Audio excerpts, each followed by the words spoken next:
the camera starts, then I'll open the meeting and we'll get moving again. Okay, so Heather's gonna get the camera rolling. Minik, can you hear us yet? Minik, make antlers if you can. Yep, she does now. She all right, you're good. Up. I hear you loud and clear. Can you hear me? All right, we're good. Yeah, we can, Minik. Can't see the wine. You're getting a little bit of It's because of her internet connection. delay. Thank you. I can't even think of the word delay. That's how tired I am. We're So live. there's a little bit of delay, Minik. So when you do speak, go slow. And then your delay will be longer. We're live. Thank you. Yep. So thank you very much. All right. We are good to go here. Let's see, it's 6:31. So we're going to reconvene our regular business meeting of November 16th. Right now, sorry, I got a text come in and that distracted me. So 6:30, we're reconvening. We opened the meeting at 5 with a small in-camera item regarding land. And I wish this person would stop texting me. So, can I get a motion? Or no, don't need a motion. Motion Just to reconvene. return to the open session. Yes, there you go. Waring. Motion to return to open meeting from Waring. All in favor? There you go. Good. Excellent. Thank you, Lena. Okay.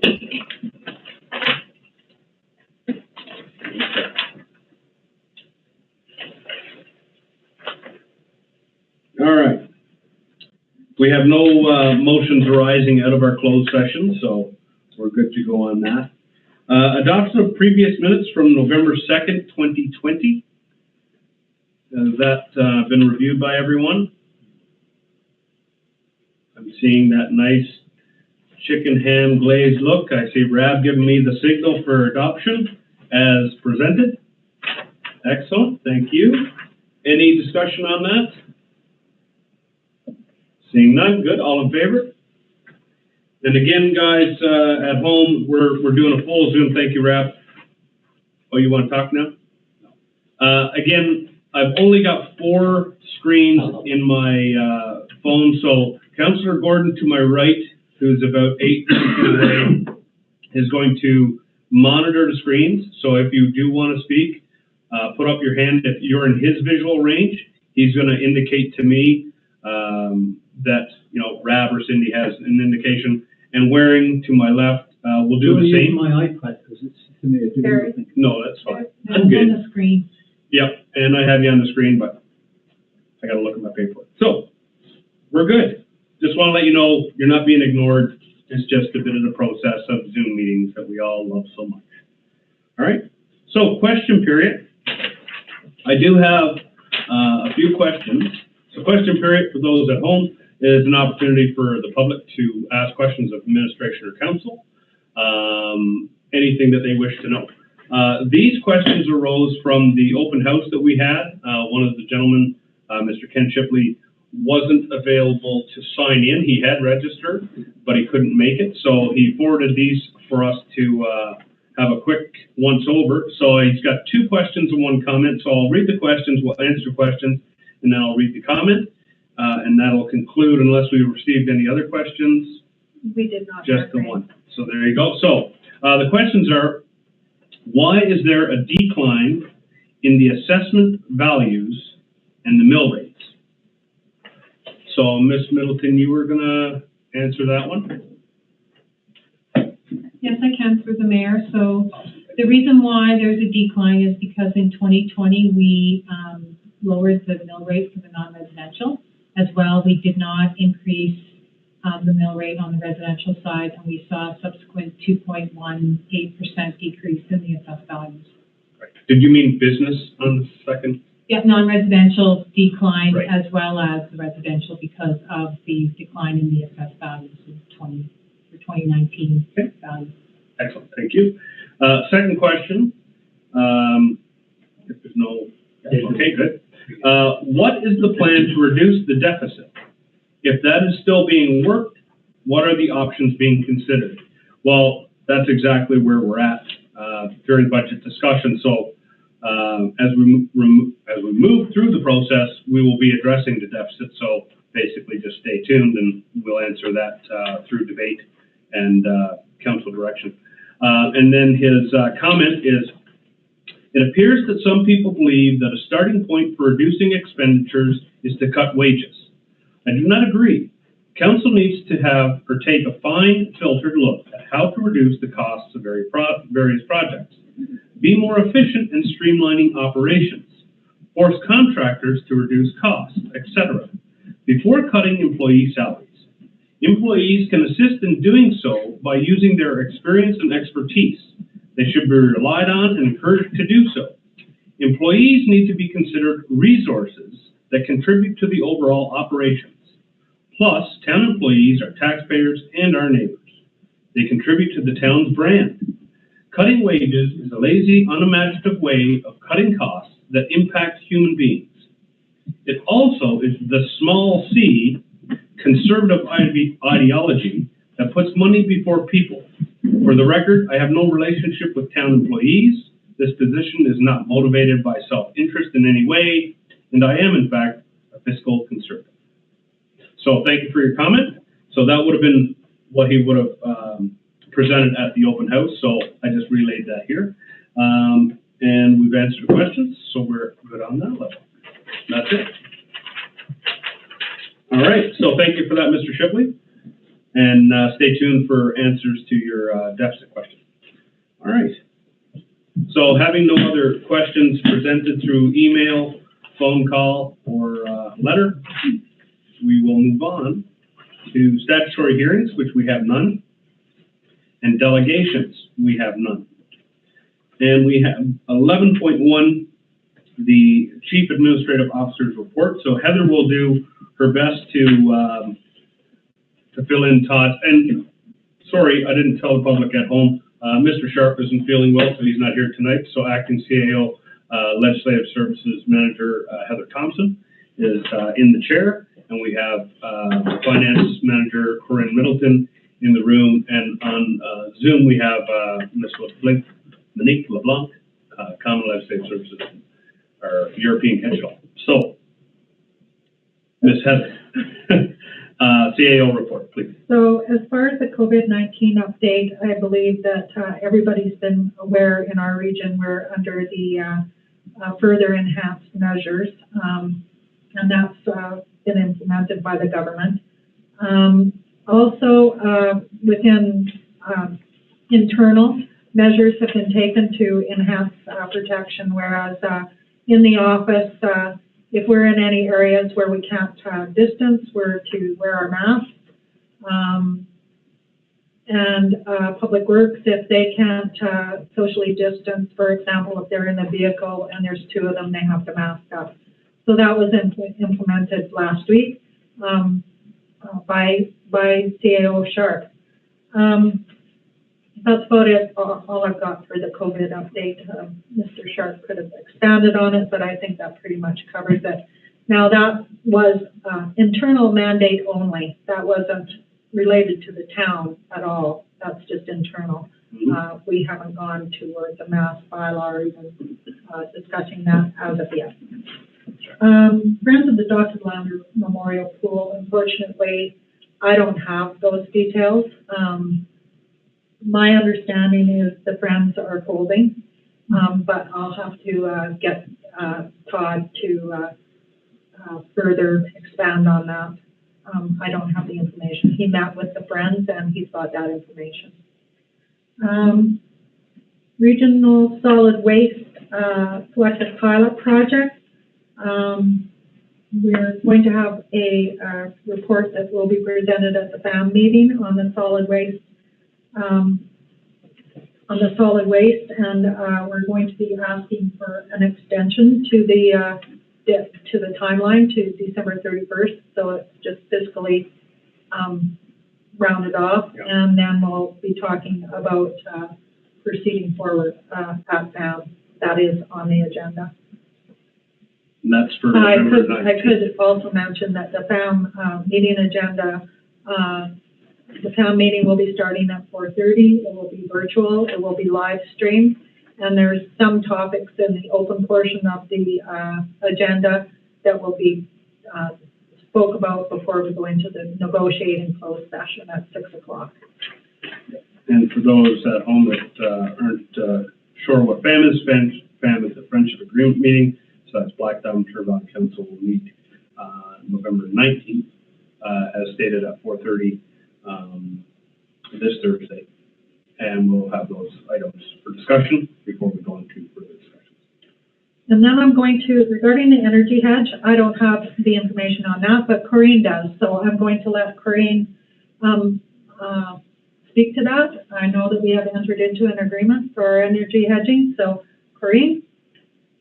So way back in August, we received 3 indicative bids from an RFP that we put out, and they came back with NMAX, Direct Energy, and Capital as the most competitive.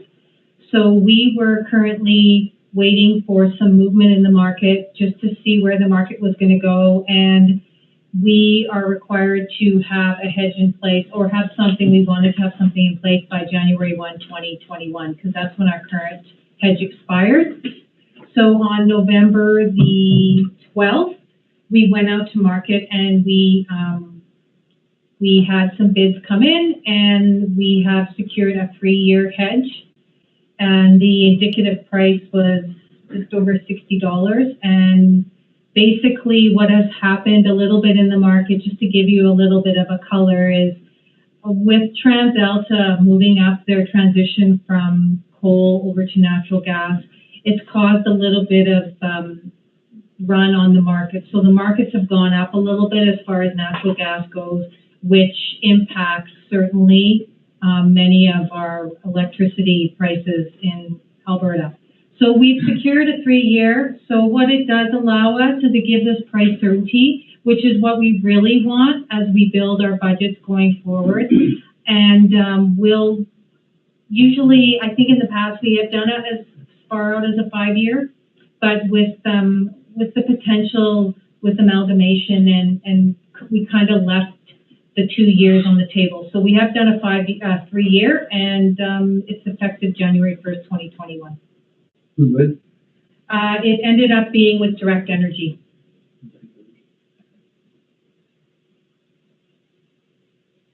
All right. Any questions regarding that from council? Sorry, I was a bit rushed. Excellent. Okay. Yep. We're good. All right. Thank you. And that concludes CAO report. Yeah, I'll let Todd speak to the Friends of the Dr. Leonard Memorial Pool. He gave me a bit of a insight into it in a previous conversation, but I'll let him do justice to the fantastic volunteers who have led that charge for onwards 20 years now. And we'll have that presented properly at the next council meeting. All right. Can I get a motion to accept the CAO? Sorry, Lana, did you have something? No? You want to give me a motion to accept for information? Excellent. Lana gives that motion. All in favor? Excellent. Thank you. All right. 11.2, the Q3 Municipal Enforcement Report. So you've got the report in your iPad here. Ms. Thompson, you could speak to it if you wish, but Council, I encourage you to point out anything that you might find untowards or interesting. I do have a question. Councillor Gordon. Yeah, as we look at the municipal enforcement report here, do we have any idea about the animal controls? How many calls may we be up to? Because this is just showing for Q3. Do you know any running total for quarters 1, 2, and 3? Would administration be aware of that? I'll let Nanette speak. Sure. Okay. Ms. LeBlanc. Thank you. Yeah, through Mayor Crane. Councillor Gordon, to date, we've had 55, what we would call complaints, but calls regarding both cats and dogs, and possibly also remember that we have the backyard hen program. although we've had no complaints with regard to any of that. So to date, it's 55, and a total of 14 have been impounded. The rest have either been relocated to their owners, or they have, if it's in the case of primarily cats, then they've been transferred to a no-kill rescue organization that we partner with. Okay, thank you, Ms. LeBon. Certainly. Yeah. Lana, go ahead. Hi, Minik. I had a question for clarification. If I look at the first table on your report under bylaw violations for animal bylaw, it shows none in Q3 of 2020 for animal bylaw. But then when I go down, I see a breakdown in complaints and impounds. So I guess my question is, are we not how are those treated differently? Understandably, that is confusing, and I've asked to be able to provide additional information for council, because if you just look at the report at face value, there's a lot of detail that appears to be missing, but in fact, with those, it would tend to be either charges laid, fines laid. So if it's been something where there is just a warning, then it's considered, yes, a complaint, but there hasn't been any additional action taken, and that's my understanding of it. I can certainly provide a more complete report at the next council meeting with details. Yeah, I guess my question would be that, if we have gotten 55 calls to date, we haven't written any bylaw infractions against those 55 complaints. They've been simply warnings, and then the town does either the transfer to shelter, returns to the owner, or without any cost to the pet owner. Am I understanding that correctly?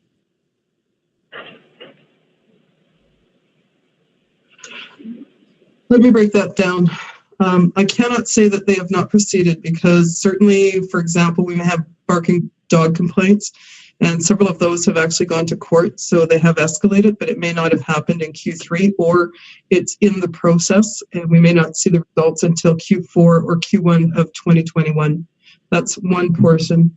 And then in terms of returning to the owner, anytime that a dog is impounded or a cat and the owner reclaims it, then all fees are transferred to the owner, and they have to be paid in full prior to the release of the animal.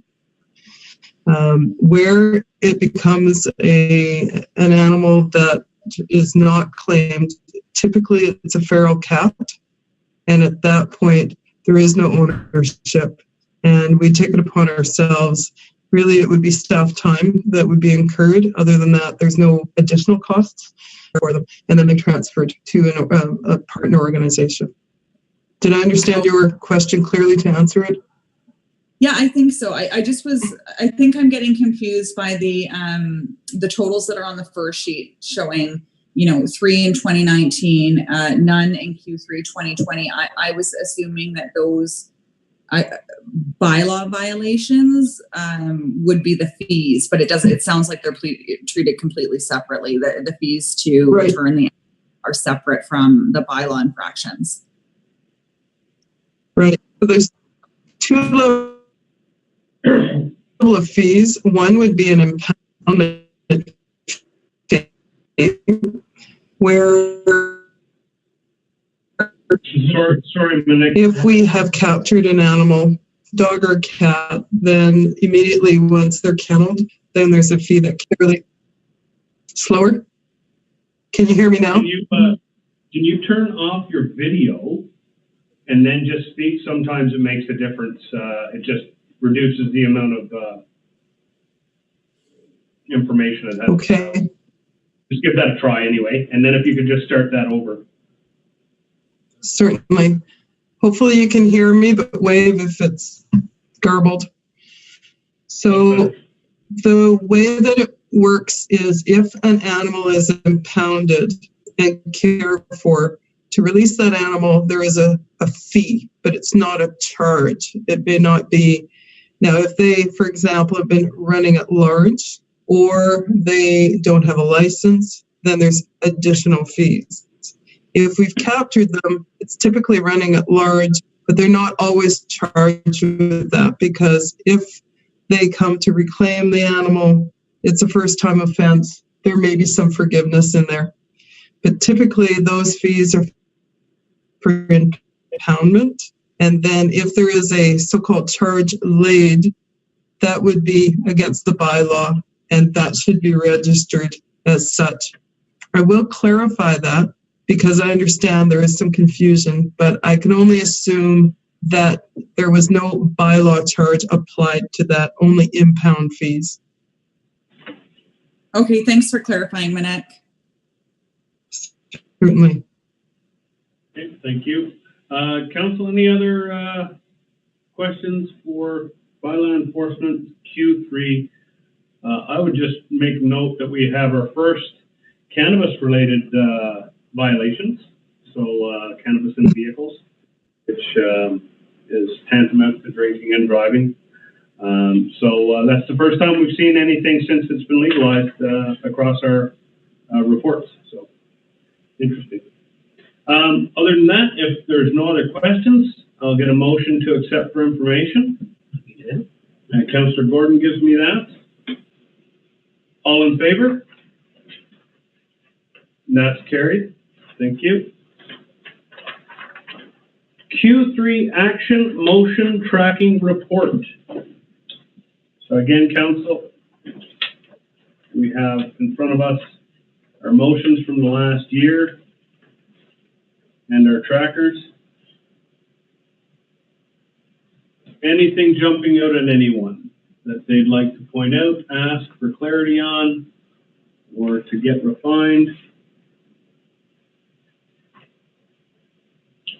Scrolling across the little screen here. All right. I don't see any questions. I see none. I don't know where Robbie went though. Anything in here you'd like to speak to, Miss Thompson? No, it's pretty self-explanatory. If you go to the end of the report, you'll see where the different ones have been deferred, and we'll be talking about those, of course, during budget. Deferred because of COVID. Yes. All right. Okay. Well, I'll get a motion for information, to accept for information. And Rav, was that a double wink? He stood up and sat down. See, there it is. You stood and you sat, that's it. All right, so Rav gives me that motion to adopt Q3 Action Motion Tracking Report for information. Any further comments to be made? Seeing none, I will ask the question. All in favor? And that's carried. Thank you. No, who accepted it? That was Gordon. 11.4, Municipal Operations and Facility Staff Report, Multi-Use Outdoor Rink, November 16th. Staff report to council. All right. Ms. Who we have here?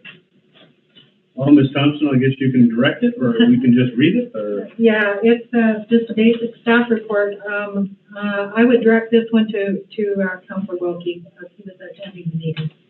All right. scroll view, Wilkie. Yeah, if you want to speak to this one, Councillor Deputy Mayor Wilkie. Thank you. Yeah, the report is relatively self-explanatory. I think Mr. Beaton took a look at some alternative for potential uses for the outdoor rink in the summer, and just at a high level, some initial thoughts on costs. The main takeaway was that there's lots of options out there for flooring and equipment that could potentially go into there. Not necessarily huge upfront costs, although there would be upfront costs associated with them. That that would be associated with them. But the bigger concern from administration's perspective was largely around management of that, potentially scheduling, and the biggest thing being equipment storage and maintenance. There was a feeling that it was probably subject to things disappearing or damage potentially, without some material additional cost associated with that. So had a discussion at Parks, Pathways, Recreation. The committee's view was that in light of other priorities within a competing landscape for investment, that it probably wasn't ranking very high on the list, and that there were other options that should be explored, including partnership with schools and potentially with Black Diamond, just to ensure access to their outdoor rink as well. A big advantage of their outdoor rink is that it has a roof on it, and one thing that Craig mentioned, and which I didn't immediately think of, it is quite sheltered in behind the library there, and it can get quite hot in that arena as it stands right now in the summer with the sun beating down. So his thinking was, if you wanted to get more use out of a facility like that in the summer, it likely involves putting some sort of a roof over top of it, which then starts adding a pretty significant amount of expense. So anyway, I bring that back. Parks Pathways was not in favor of prioritizing it beyond some of the other initiatives that they have on the go that already we struggle to find funding for. But that's where it stands, and I throw it open to any questions or discussion from that. All right, thank you very much. We'll go to Ms. Thompson, please. And I just would like to add, we have already started working with the school. We're working in conjunction with Black Diamond on the joint use agreement. Yes. Councillor Gordon. Yeah, this I think was a bit of a follow-up to a motion that I had made, looking at what the cost could be to putting in a multi-use, such as putting in basketball hoops and whatnot. So I'm a little bit disappointed with the follow-up motion that we don't have any costs identified other than just kind of being prohibitive. But there's three major issues I have with this, and I'm quite disappointed with the report. The first issue I have is the failure to utilize an existing facility to its potential. We have an outdoor rink that might be used 3 months out of the year, so I find that disappointing. Secondly, it's recommended that our recreational activities be done in Black Diamond, which I believe is a major disservice to the youth in our community. And finally, there's a recommendation that recreation be done indoors in the summer months because of heat issues. I've never heard that in Turner Valley in the 6 years I've lived here. So I'm quite disappointed with the report. It's a can't do it report, which defeats the yes if that we've been striving for. So I'm disappointed with the report. Councillor Wilkie? Just to follow up on that, to be clear, the original motion to explore the costs was defeated in council, and it was asked to be discussed at Parks Pathways to see if there was appetite to dig in further on this. I think this report is bringing back that discussion that given the priority landscape in front of the Parks Pathways Recreations Committee, it wasn't seen as a top level priority at this point in time. Now, if we wanted to explore that further and put some resources behind getting some actual down to the penny cost estimates, I think that's fair. But I also I think we wanted to take it to Parks to see what the appetite was, and Parks's idea was when we compare it against things like Arrowhead and some of the trails that we also have on our agenda, this just didn't rank as highly when there are other potential facilities that folks could use for activities like basketball, pickleball, those types of things. So that's kind of the reasoning behind it. I don't think we were looking for detailed cost estimates. Okay, thank you, Wilkie. I'm going to go to Waring. I'm very much in Jonathan's course on this one. I think saying you can't do something because it's going to get warm is like saying that we can't play ice hockey in the winter because it's going to get cold. We've looked at this before when I was on PPRAC. The cost of putting in a basketball hoop, we're talking hundreds of dollars. We're not talking millions. There is the fact that the ground might not be perfectly flat like it would be at Wimbledon doesn't really matter for kids. Kids just want to play. They don't care if the ball doesn't bounce properly. You go around the back streets in New York where you've got these outdoor basketball hoops all over the place. And in New York, in the middle of summer, when it's over 30 degrees, high humidity, the kids are all out there playing. So please, this report to me is, let's see how we can't do it. And I find that very disappointing, because I was hoping with this administration they would continue the way they started with a, let's see how we can make it work. So I'm disappointed as well. Cindy? Yeah, I won't. Everybody knows I'm an advocate for basketball. It's $200 for a backyard portable hoop and $10 for a ball. You could have a bin of them at the pool when the pool's open. This was, brought up to our attention that there's a lot of kids waiting for their time at the pool with nothing to do. So having something easy and available would be good. And I think we could do it for so cheap that I was hoping for a little bit more traction at PPRAC, which is why I voted to send it there.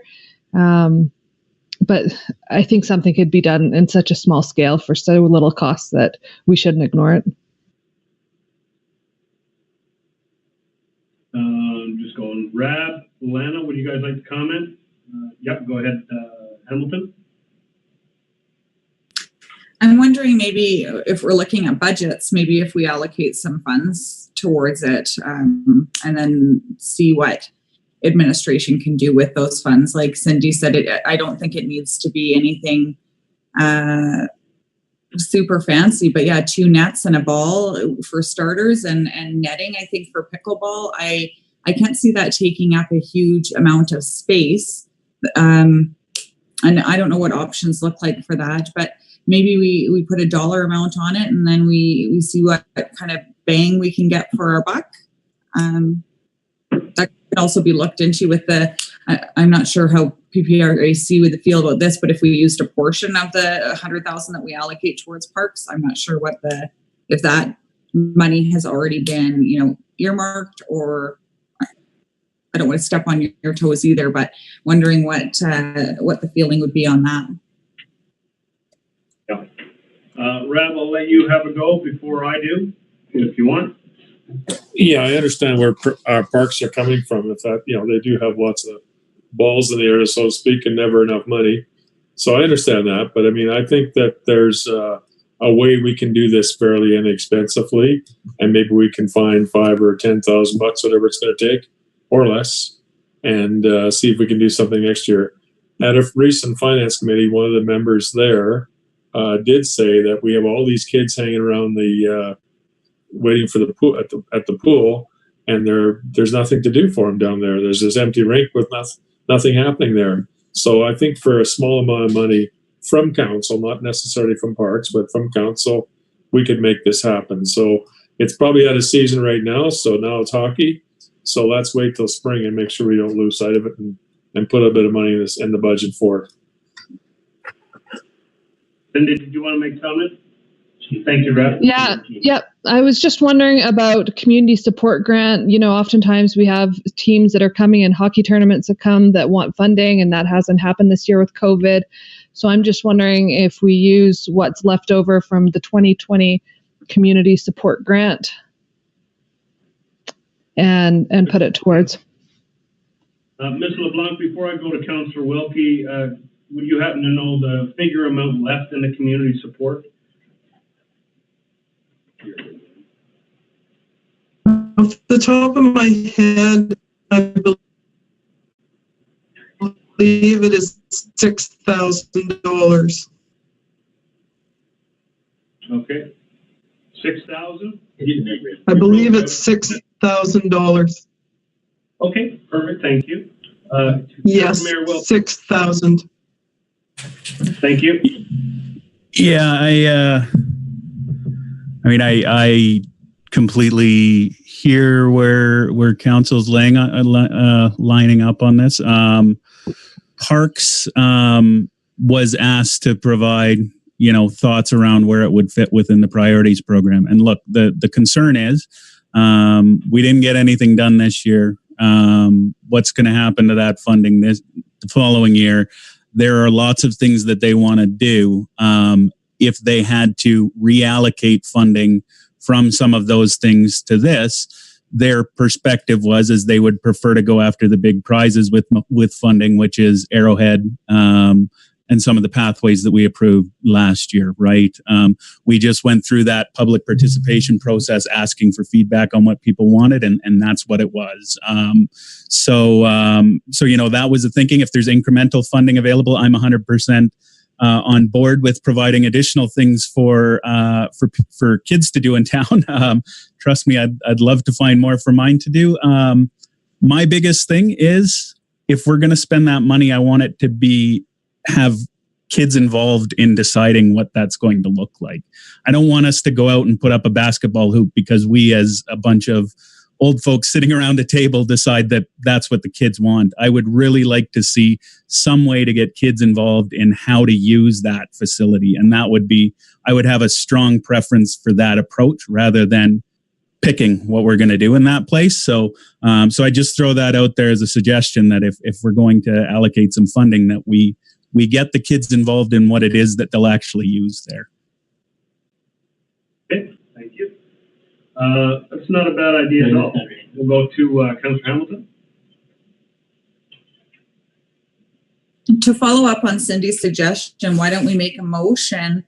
Maybe Cindy, you would like to do that any funds left in the community support grant are allocated to possible equipment for the outdoor ice surface to be utilized in the summer, and following up on what Jamie had to say with a small public consultation piece by our youth on what they'd like to see. But I also think we should involve our senior citizens because they've been begging for a pickleball court, or some of them have been anyway.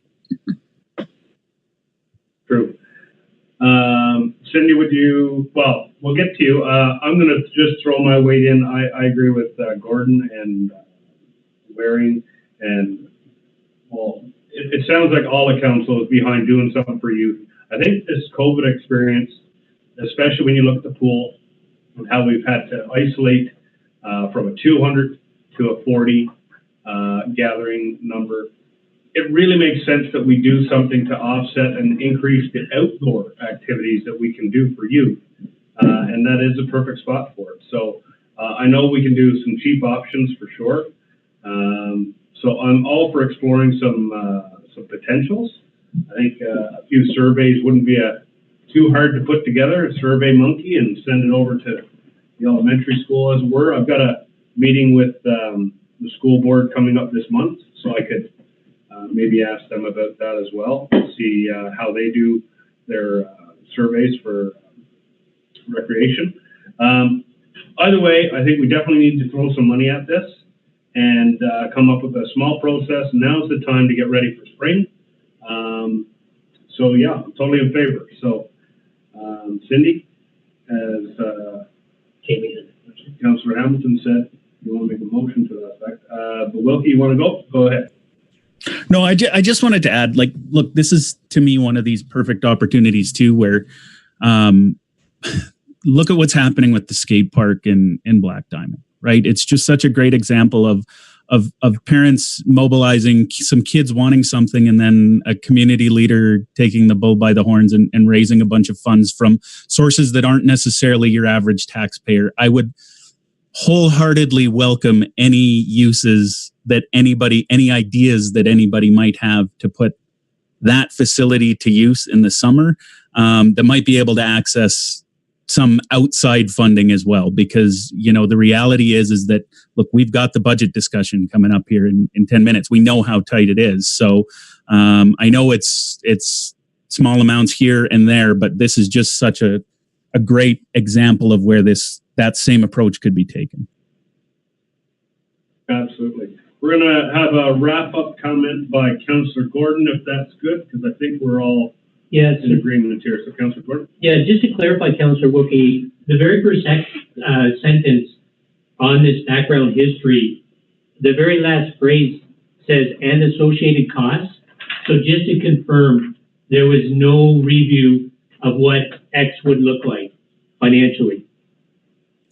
The administration did a scoping exercise on costs, and basically the argument was that the costs would be relatively low for a lot of the equipment, but that the maintenance was the bigger piece of things. So didn't see, a detailed report on exactly what the costs would be, but obviously we could ask for further clarification on that. Thank you. Want to make a motion? No, that's Cindy. That was a great idea. Cindy, you going to make a motion?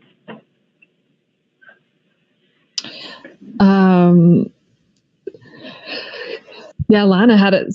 I just want to make a comment first that I don't want to take away from PPRAC and their work. That 100,000, absolutely, that we promised them, we need to keep that whole. If this is something additional that we're asking them above and beyond, doing a community support grant is a great way to fund it. But PPRAC needs to be involved in planning it in conjunction with school-age children in our community. Is my thoughts. So I'm agreeing with Councillor Wilkie and on getting the younger kids involved. So I guess I'd like to leave it pretty open that the council. Well, no, because we don't know if we have any grant applications coming forward. So in December meetings. So I want to leave it open that any excess from the community support grant from 2020 be given to PPRAC for the downtown ice rink equipment after public consultation with the youth. Equipment purchase. I can support that. Robbie has a question there. Okay, Rab? Go ahead. Why do we have to turn that over to PPRAC? Why can't we just leave it with Craig and that department? I mean, there's no sense of shifting it from. Is there, Cindy? Like, I don't understand why we would do that. Public consultation piece. If PPRAC is willing to do the public consultation as volunteers, that's way better than taking up staff time. That makes sense. Okay, you got me convinced now. Yeah. Wilkie, follow up. And I love the idea. I think Brack will be happy to have something to be able to allocate some funding on that's there. So I think they'll be thrilled with that, and that it's incremental funding. So. All right. Good. All right. I have no comments here in house. No further hands. So we'll just get the motion read back by Acting CAO Ms. Thompson. Maybe it's written down over here. Oh, okay, yeah. Sorry, Mary Ellen. Try and give it the best. That council directs administration to use the 2020 community support grant left in the $6,000 and allocated those funds to the outdoor recreation ice rink for equipment, and that to further involve the seniors and children public consultation piece and direct Pratt for that. Sure, that covered it all. That works. Every detail is in here, but it works. They can read into it, but it's pretty clear. The money that's left over goes to PRAC specifically for equipment purchases after public consultation is done through PRAC for recreation for youth involving seniors as well. So, all in favor of that motion? Excellent, that's carried, thank you. Motion to accept the report. And I have Councillor Waring giving the motion to accept the report. For information, all in favor? Excellent, thank you, that's a good discussion, guys, appreciate that. And thank you, PRAC, for looking into it and for taking on the reins yet again. I like the fact that we're going to keep that $100,000 rein going towards PRAC and all the projects they've been working on over the years. So, okay, administrative responses. We have none. Administrative inquiries. We have had none, but I do have one. It might be easy, it might be hard, and it's not a big one, not even scary. Just the ice rink. So we're into the middle of November now. So every year I like to say, have we got everyone ready for when we get the cold snap that we're going to get on the ice and start making it as soon as we get the next cold snap? So if you can make note to Todd to ensure that when the weather says we got 5 days of ice coming, that we got people on. Don't go out, it's too cold. It's too cold. Okay, perfect. All right, so that was it. So we have no inquiries through written form, so we'll move on to 14, bylaws and policies.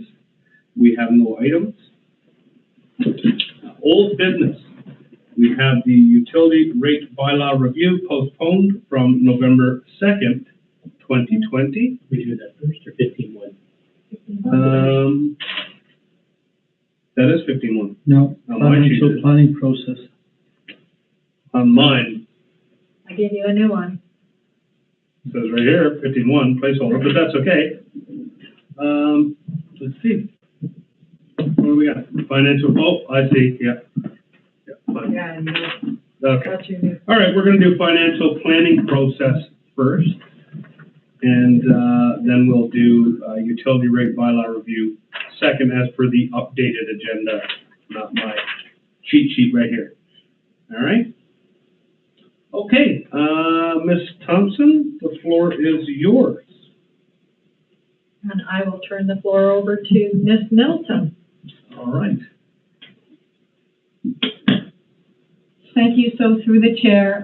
So just to give you a little bit of background over what the planning process has involved over the course of the last few weeks since last council. So we presented back on November 9th to the Finance Advisory Committee the 2021 financial plan, the version number 2, but the draft number 1. So there was some new information that was inserted in it, but we presented the first large document to the FAC committee, and that included the amendments from the September 21st initial council review of the multi-year operating budget and the multi-year 21-20 to 26 capital budget. So the 2021 financial plan contains a review of Turner Valley debt, municipal reserves, offsite levies, grants, the 10-year capital plan, as well as operating budget summary and details by department. This plan also includes the 2021 capital project plan. So out of the meeting with FAC on November 9th, FAC recommended that administration present cost-saving initiatives to council to balance the 2021 budget, which is currently showing a deficit of $115,000, just over $115,000. Administration this evening is presenting those cost-saving initiatives in the attached presentation. As well, following the FAC's review of the capital justification document, the Finance Advisory Committee further recommended that administration defer the town office parking lot reconstruction till post-amalgamation. So that would push the cost of $290,000 to after 2023, and requested further information on the diesel exhaust capture system of $75,000. So I have a bit of information I can share on the diesel exhaust capture system. It's not in this particular presentation, but I did have a conversation with our deputy fire chief. And as reiterated in the meeting with FAC, we discussed what came forward was simply the health and safety issues around having an exhaust capture system. So currently, we do not have any exhaust capture system on any of our vehicles that are at the fire, that are doing any kind of fire services, so for our fire department. And OH&S states, as per the guidelines that the standards that the fire department currently follows, that all vehicles contain some sort of exhaust emission capture system, and that level be no less than 100% capture. We are currently sitting at 0, so we currently do not have any kind of a capture system. And so this exposes our firefighters that are responding to any kind of fire event, it exposes them to these emissions. So part of the suggestion that came out of the discussion was we could do a staggered implementation, that we would do a few vehicles each year and we wouldn't do everything in one particular year. So that is an option that the deputy fire chief did provide, which we could do 15 or 20,000 per year for the next few years. And then at that point in time, we would have all of the vehicles with some sort of emission capture system. So that's just some feedback that I received from our deputy fire chief. So I'll take you through some of the cost-saving initiatives that we, administration, has put together in the last few days after the FAC meeting. So as discussed, we talked about key highlights from the Finance Advisory Committee meeting that was held on November 9th. Administration presented the first version of the financial plan and draft 2 of some of the budget information, some of the numbers. The operating budget had a deficit of $115,000 for 2021, and 2022 the deficit was just over $184,000. As well, we presented the capital plan for 2021, which is just over $4 million, and the majority of that, of course, representing Sunset Boulevard. And then 2022 was $515,000, which also included the paving of the municipal parking lot. So the cost-saving initiatives will be included in the update as well. I did provide some additional information on the diesel exhaust system and then removal of the parking lot to be done post-amalgamation. So just to give you some information on the first part of it, so we made some adjustments as recommended by FAC. So the reserve draw of $52,000, that represents the movement of funds for the amalgamation. And so we put it up into the reserve draw, and so that any work that's done on amalgamation will be funded from reserve draw. As well, we had a reduction of goods and services of $35,000, and we had operating grants. This operating grants represents the ability to balance the budget. So I can go through these. I have them itemized on separate slides. So under the wages and benefits, as you can see, we've made adjustments of just over $50,000, and they are kind of through wages and benefits, which is the largest one, training and conferences and travel, materials and supplies. We actually increased by $15,000, and this represents the garbage project that we had in the springtime this year, so we inserted that back into the budget. Okay. As well, we have some debt payments, which I will get to that because we have some new information on Sunset, which is going to change this number. And we increased contract services, and we have a decrease in transfer payments. So I'll go to the next slide, and that gives you some breakdown of what those costs represent. So the description of the cost-saving initiative. So some of what we're bringing forward is delay the pool opening to June 5th and decrease the operating hours by 2 hours a day for approximate savings of $38,000. And this would represent not only a decrease in expenditures, but it would also result in a decrease in revenue. So the Visitor Information Center removed from the library would have a cost savings of $5,000. We are also going to reduce fees for garbage of $50,000. And so what this represents is, because of the initiative to move over to a joint garbage collection solid waste, we are actually going to have a surplus. So we're recommending, administration suggests that we give that back to homeowners. And so that would be $31.30 per homeowner for the year. We're going to reduce the library budget requisition by 10%, so that's going to be a cost savings of $10,332. And we have amalgamation costs, which will be funded from reserves for $25,000. Plus, we've added an additional $27,000. So the overall amalgamation costs are now at $52,000. We're going to eliminate a position, and that's going to have a cost savings of $65,000.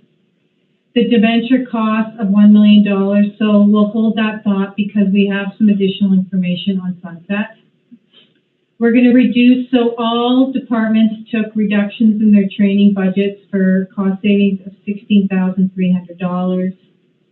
The planning department reduced a budget amount of $16,000. And then in order to balance the budget, we are suggesting we use grant funding of most of $48,000. And that would actually balance our budget. It would fund the deficit of $115,000. So keeping in mind, we've done some of this exercise for 2022, so we've carried forward as many cost-saving initiatives that we could into 2022. It still leaves us with a deficit of $45,000, which we have not funded using any kind of funding mechanism. Quick question. Just about, yeah, right there. The grant funding most, what is the fully allocated amount from the province for that? So we received the amount today, actually. So the amount that we received was $264,000. Okay, thank you. Cindy, sorry, Councillor Holiday. Now I'll start watching the screen. Okay, so Councillor Holiday, go ahead. Yeah, I'm just wondering, your version versus the one in the package is different. There was an extra 50,000 in increase in brackets in between the two 16,000 amounts. Yeah, that I removed because it should not have been in there. Okay. Yeah, I was wondering what that was all about. Okay. Okay, I got Councillor Gordon here. So just for clarification, the training conferences and the other element that was part of that, what is it? Training conferences and travel. Originally, it's about 104, 106,000. So does the 16,000 come off of that to make it 88,000? So that brings it down to 77,000. So further follow-up to that, that's 77,000 divided by, I presume, full-time positions only. So we're still looking at about $2,700 to $3,200 per person for training for the year. So I'm wondering if we can't reduce that even further to those who require training, such as our fire staff. We have a hiring freeze in place. So I'm speaking to my fellow councillors here. If we can't look at that with a bit more of a magnifying glass to those who require the training, continue with the training, and we consider putting a freeze on further training for those who would like to have it but not necessarily need it. Nice to have versus have to have. Councillor Holiday? Yeah, that budget line item would also include council's training as well. It's not just the full-time staff. and I don't have the number right in front of me. I'd have to switch screens. We did reduce that on our own, on our legislative budget though, earlier.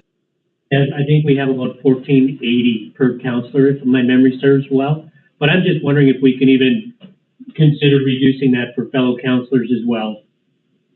We are doing so much by virtual conference now. I don't see that changing anytime soon. So I'm just wondering if that's, I'm not a fan of using the most grant to use for a deficit. I would have preferred that going forward. So I think there still needs to be a better review of the expenses here. So if I may, to address your question through the mayor. So of the training, so 30,000 is training for fire services. Okay. That's their budget. And the rest of us have what's left over. So within training, conferences, travel, and memberships. So That includes council as well. yeah, that includes, so council. 47,000 covers all of administration and council, excluding the 30 for the fire. Okay, all right. Just doing some math here. Warren, go ahead. On income from property tax, I'm trying to find it on this. What's the difference between the income of 2020 and the income of 2021? As far as, so to answer your question through the mayor, as far as the deficit difference? No. 2020, we had an income from property tax of whatever it Yes. was. In 2021, are we taking a lower income or the same? What's the? So to address your question through the mayor, we have made very little adjustment between what we have for 2020 actuals into 2021 and 2022. We have not touched the taxes. So we basically have left them flat. So that means, therefore, that to keep the same income, we'll just have to slightly raise the mill rate. yeah. You're gonna have to speak up for Councillor Rabb. Or why don't you use microphone, Councillor Warren? No, I'm just trying to get my head around the difference in the income from the property tax in 2020 and the property tax we're expecting from 2021. How that compares with the 48,000 that we want to take out of a grant, which in my opinion shouldn't be used for property tax. And from what you just answered, I'm getting the feeling that the property tax is basically a wash, and that means there's going to have to be some adjustment with the mill rate in order to keep that wash, which I don't have a problem with, by the way. But I'm just wondering whether we can't lose the 48,000 the same way.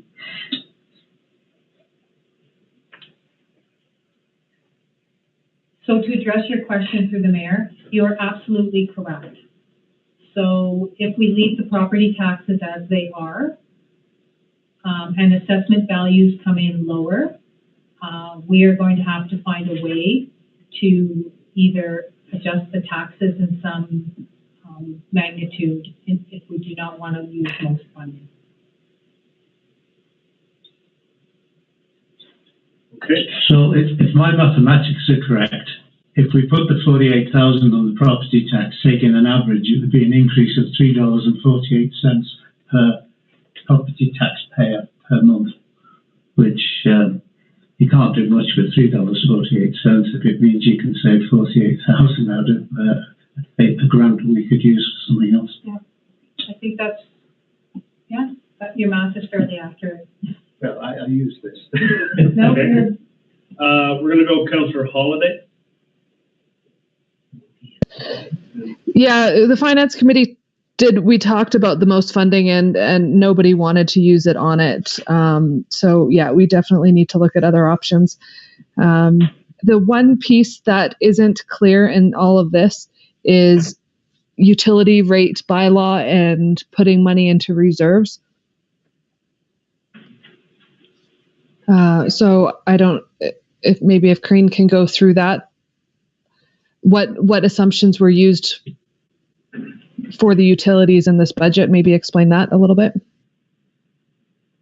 Okay, because I think that's going to be a fairly big discussion, right? So just before we go there, Cindy, Wilkie, do you have a fairly quick question with a one-shot answer?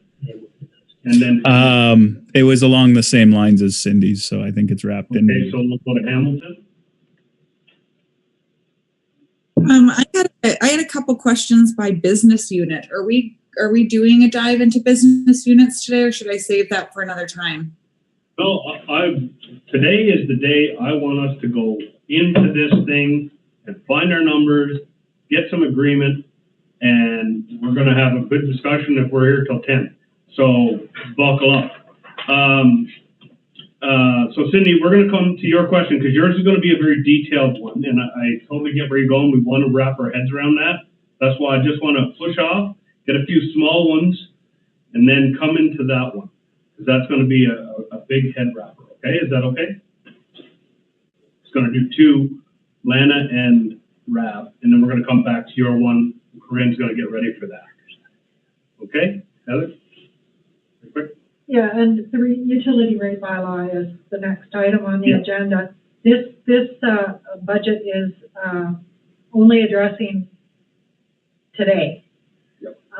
So when we get to the utility rate bylaw, then we'll have to talk about that. That's going to be a big discussion. Okay, so Quick question on that. okay, I'm getting totally bombarded here. Well, yeah, because I think it's getting into the utility rates not going to help us at this point when we're talking about operational budgets. Utility is user pay. So basically it's a wash. It shouldn't have any impact at all on the operating budget. No, it's going to. So there's no money going into the operating budget from utilities. And there's no money coming out of the operating budget for utilities. It's a separate entity.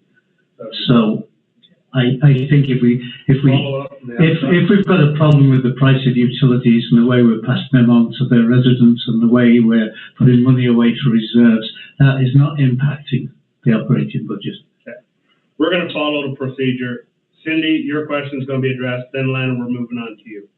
So we are going to go deep dive business unit if that's what you want. Not a problem. So Cindy, Ms. Middleton. Yeah, I just want to comment because right now our operating budget, in order to be at the deficit it is, has a net surplus coming from the utilities because there is no amount going into reserves. That's what I wanted to get addressed. Validate. Yeah. Mm-hmm. Okay, so let's get that validated. So to answer your question through the mayor, until we establish some utility rates, the numbers in there are simply, the only thing that's going to the reserves is the 33,000, which is the stabilization funds. That's the only thing that is a sure thing. If I take all of the fixed fees out and put it into reserves, which is where it should be going, it's going to result in quite a substantial deficit. So as of right now, what you see in the water, sewer, storm consolidated is simply a placeholder until we come to a decision of where we want the reserve, how we want the utility rates to look. They are, in some respects, although they should be handled quite separate, there seems to be some intermingling here as to how we want to handle them. So until we get beyond the point where we address the utility rate, it's challenging to put a final budget in place without understanding how we're going to manage the utility rates. That's going to be 15.2, which is where we're really going to delve into that. But perfect, we need to have our heads in that mode moving into these discussions. It's Hamilton, then Wilkie, then Rab. So, Hamilton. Thanks, Mayor Crane. I'm wondering, are we going through business by business unit, or should I just start asking questions? Go ahead. Okay. So on the solid waste services business unit, there's a $96,000 transfer payment. Is that, I was just wondering what that's for. On the tipping fee? Possibly. Ms. Thompson? So I think that, just so that we're not getting out of whack here and we're going to be going back and forth to the different pages of the business plan, if it could be that Creed finishes this presentation and then we'll dive into that. And then after that, then if we could get some kind of agreement from council on which cost initiatives that will be implemented in the next draft. So if we could get through this presentation and then we could go to the financial plan and go department by department. Otherwise, we're going to be flipping back and forth. So, one sec. So what further to this presentation is there? Because I saw the question marks come up, which indicated that's where we were at. Yep, so we can start at. Okay. On this, Fred. Sure. Okay. So, 1 second, Lana. Through the chair, Ms. Middleton, just quick clarification. Right near your last slide before the question mark, there was a reduction of a roads position that would save 65,000. Just for clarification point, is that the current job posting? Do you know? So to address your question through the mayor, currently we have a vacancy. So we're looking at managing with existing staffing complement levels that we have, and it may result in some reallocation of roles and responsibilities. So although it is a parks position that's currently being advertised, how that position is going to be managed is going to be, it may look differently but it's an elimination of a role. Can you back up 2 slides?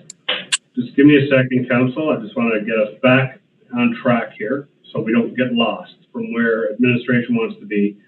So if we go to the one that says reductions in pool. So if we just look at this, can everyone see this at home? Mm-hmm.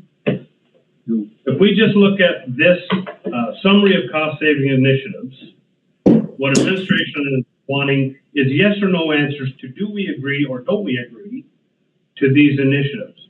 So for example, pool delay openings. I say no. I would then ask right across the board, yes or no, because then we can either take it on or take it off. Does that sound sensible? And then we'll get through these, and at the end of that, then we can see where our number is, and we can begin to move on and go into the business units as Councillor Hamilton said she wants to get some finer answers on. Does that make sense for everybody? Okay. So I'm just going to go like this. I could though, Barry, sorry to interrupt. I didn't understand the answer to Jonathan Gordon's last question. Is there currently a vacancy that we have posted? Okay. There is. Yes, there is. There is. And we're planning on filling that vacancy? No, we are not. So that's why it's on the board. What she's saying, Ms. Middleton is saying is, it's on the board as a savings, and administration will fill that vacancy internally. What that looks like, there's going to be some give and take. So it's kind of like your European catch-all. You're doing a bit of this, a bit of that, a bit more. Okay. So Thank you. that's how they're addressing that. Okay. We do have pop in man, don't we? We do. Pool for $38,000 for a reduction in June 5th delayed opening and a decrease in hours of 2 hours a day. All in favor of that motion? I'm in favor of part. Okay, hold on. I gotta just see on the camera here. So I got Holiday, Waring, and Cindy in favor. And I have Rab in favor. You're in favor, and I have Gordon in favor. Okay. But I've got a question on that. Look, I just made the motion. Yeah. So we are saying that we agree that is going to be implemented as a cost savings. That one's done. It's 5-2 or 5-1. I'm against. So that one's staying. There you go. Done. Visitor information removed from the library, $5,000. All in favor of that? Question before. Good. Go ahead, Waring. Okay, the Visitor Information Centre is like a board on the wall with a lot of pamphlets in it. Yep. And I know we do pay some additional money to the staff of the library to answer questions when people come in. So If it disappears, is it going to reappear somewhere else, or that's just the end of it when visitors come, they've got nobody to ask or no information available for them? Ms. Thompson? It will disappear, but what we're finding is it's not utilized very well, because most everybody that's visiting town is using the internet now to get information. So it's underutilized, and it will disappear. Good point. Okay. Cindy? But will the library just be using this to balance their budget, so our requisition will then go up by the similar amount? Do you know what I mean? I know what you mean as well, but it's a separate line item specific to the revenue stream that the library presents, and it is specific to the time that they allocate to it. So really, if the job doesn't exist, you don't bill for it, right? Councillor Gordon. Yeah, so just a point of order. Sorry, Lana, I see you now up in this here corner. Sorry, as a point of order, going back to the pool question, I did have a question before you asked for a motion. Okay. Because I support the delay of the pool, the delay of the opening, but not a reduction of the hours. So as a point of order, the vote should not have been called. Okay. Because I want some clarity on that. Okay. Because the delay makes sense to me because that's a week and a half. But what would the cost difference be? Do we have those numbers? No, but there's yeah, I hear what you're saying. There actually isn't a motion on the floor. No, I'm just looking for. Oh, I see. Because I don't support the reduction in the day hours, but I would support the opening to be delayed by a week and a half or 2 weeks, wherever May long weekend falls.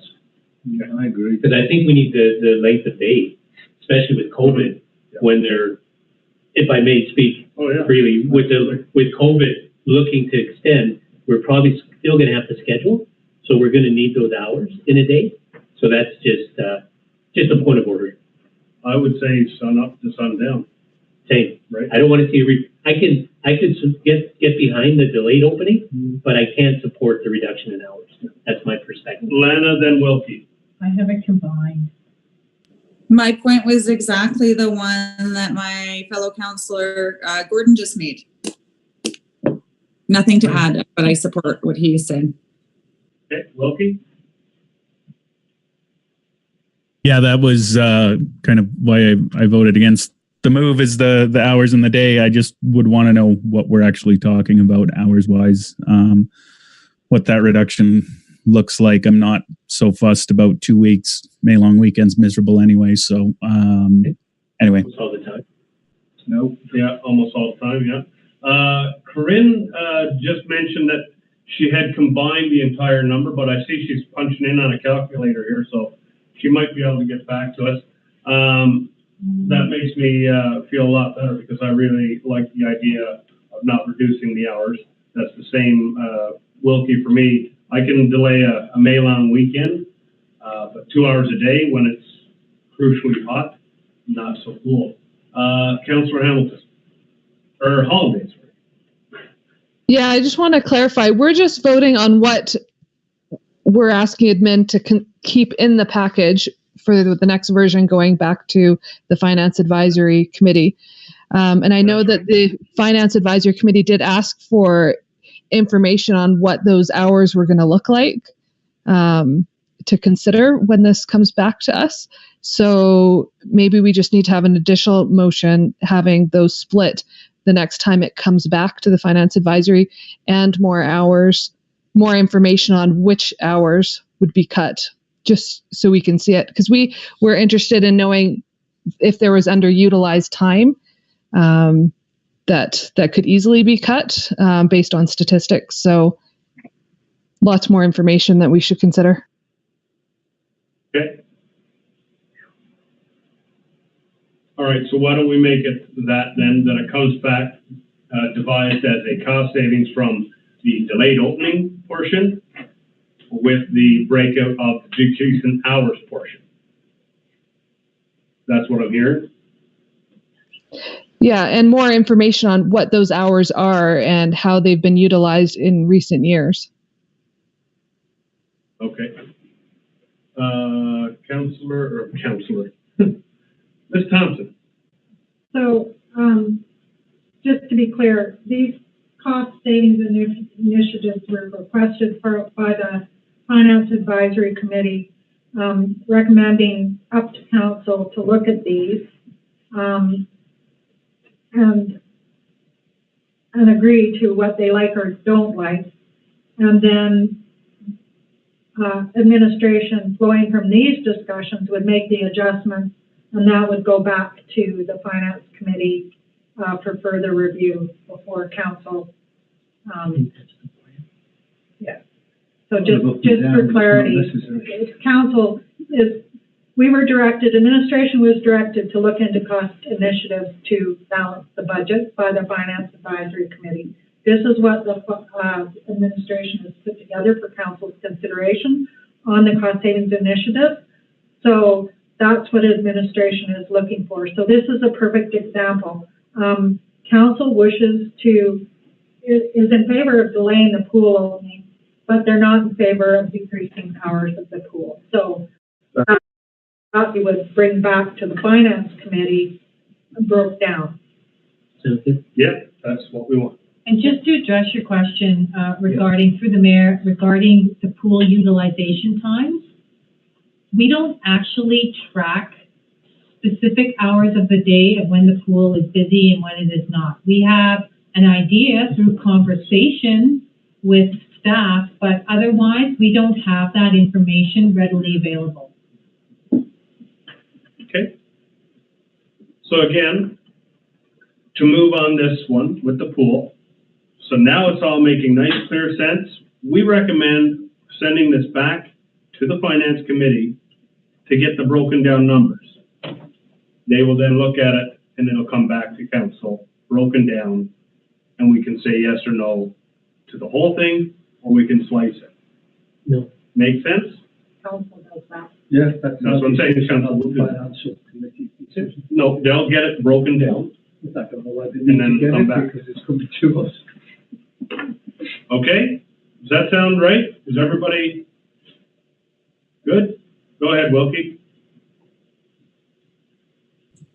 I was just gonna chime in on the whole Finance Committee thing here. Like, I think part of what Finance Committee is looking for, right, is where are we willing to take cuts, right? Like that's what it comes down to, because I mean, and then that committee can put on some thinking caps and maybe come up with some additional ideas, right? But where are we open to it? That's what we need. And my concern around the way that this is presented is that, you know, some of these, you know, I think about the pool in particular, and I look at some of the information that came out of our public participation survey, and I would argue that, you know, do these align with our public participation survey results? And I think that's the guidance that we need to have coming out of this. It's not voting on these specific items. It's where do we want to see more cuts, right? Like at the end of the day, if this is not the list, where does the list come from? That's what we need to set direction on. Once we get through this list, I think Councillor Hamilton wants to get into that portion exactly what you said. Exactly. And I'm 100% on board with that. I want to just get through this with what's going to get recommended back to the Finance Committee to look at, if that's what they want to do, so we can start looking at business cases and start crunching numbers, getting clarity around what is going where. Where is $94,000 going for in garbage? Is that tipping fees? What is that? Right? Those are the questions I want. This to me is, let's get through this so we can actually get onto that stuff. Don't need to worry what goes back to the Finance Committee. We just So- have to make our minds up what we want to see in the next round. Okay, you're going to use your microphone. No, they get it. Okay. All right, so we're getting really bogged down. We haven't made it past the pool yet. So, do we want to see this as a potential cost-saving initiative go forward? Yes or no? That's the question. All in favor of seeing it go forward as a cost-saving initiative? In favor? Hands up, please. I think it's a full. Which one are you talking about now, Barry? The pool. So my motion is this. So, Well, how would you guys like this? Because to me, this is very simple. I'm taking notes here, Sure. Mayor Crane. So what council is saying, they basically agree on delaying the pool opening, but do not agree with decreasing hours. So then that's what we will build into the presentation to the Finance Advisory Committee meeting. Correct, Crane? Yeah. Okay. Councillor Hamilton.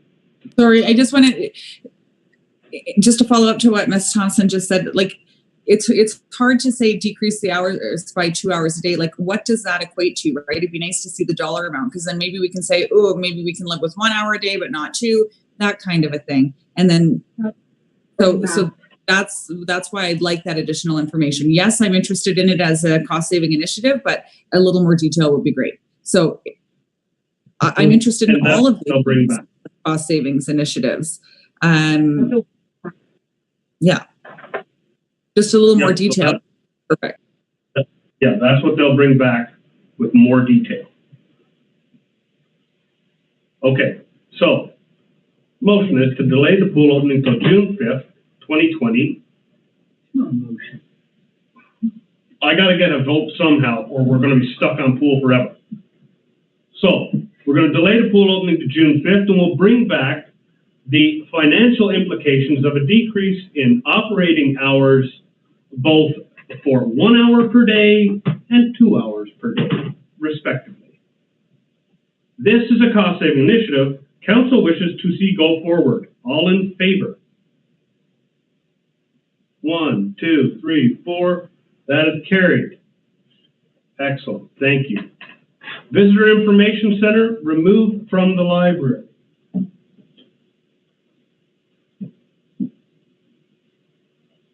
Do we wish this to go forward? The motion is to remove the $5,000 from the library for the Visitor Information Center. Discussion.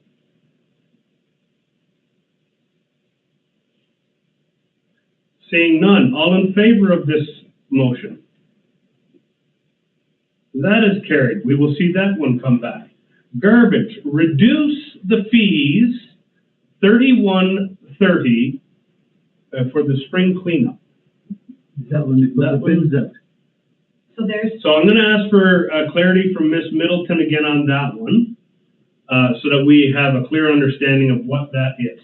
Ms. Middleton. So to address your question, the part of that is $35,000 is a reduction in garbage fees. So that represents the surplus that we're seeing in the garbage. And then the $15,000 is the $15,000 is put onto the budget as another yearly annual cleanup. So we put that in. So you're going to see a reduction in revenue of $35,000 and an increase in fees of $15,000, which means your budget goes up by $50,000. Okay, I've got Gordon, then Rapp. Confused. So because the spring cleanup that was done received such great support, I'm wondering if we can follow that and maintain that moving forward. Maybe it doesn't have to be for as long, for as many number of dumps. We could reduce that in half. So instead of the 15,000, do it 7,500. So instead of having it out for, what was it, out for 3 weeks? It's out for 10 days and it's dumped twice instead of being dumped every, I mean, it was quite significant. But I know at least the people in Country Meadows were super supportive of it. So personally, I'd like to see that stay in, but that's my 2 cents. Councillor Rapp. Yeah, thank you, Mayor Crane. I see that as a double hit. First of all, we're going to reduce the costs because it costs less. That's fair enough. That's $35,000. totally support that, no problem. But then we're going to turn around and do the spring cleanup for another 15, and we're going to take that hit as well. I'd be a lot happier if we said, okay, we'll take the 35,000 and save the residents that amount of money, but deduct 15,000 from that, so that it only is a $20,000 hit for us instead of a 50. You understand what I'm saying? The money that they're saving on the regular cleanup will be used for that spring haul. So that means we only reduce that by 20,000 rather than 50,000. You follow, Ms. Middleton? Yeah, no, you totally make sense on that one, Rab. That's going to be, I'm going to follow up on that one because I have a comment on that along the exact same lines. So we're going to go to Wilkie, and then we'll come right back because I'm going to follow up exactly what you said. I forgot my hand. Oh, and Waring. So Wilkie, then Waring. Sorry about that. Yeah, I was along the lines of what Gary was just saying. In my mind, this is a garbage service that, and look, we can't summon money out of the sky as much as I wish we could. So I think we need to charge people. We're either going to charge them on taxes or we're going to charge them on their garbage fees. And in my mind, it should be charged on garbage fees. So we do a slightly lower reduction to the garbage fee because this is now included as something that we're charging for under garbage. That would be my preference. Thank you. Waring, and then I'll follow up on Rab. Okay, I'm confused. I've got 50,000 in brackets and everything else is without brackets. So are the brackets correct or incorrect? To address your question, the brackets are correct. So decrease in budget is not in brackets. If there's an increase. So it is an increase of budget. Yes. So to address your question, in the solid waste services budget, currently right now there's a $50,000 surplus. So if we factor in both the reduction in the fees for garbage and the $15,000, that takes away the surplus, which if we're going for full cost recovery and we want to have full cost recovery, that is completely transparent. It leaves us with about $2,000 left over.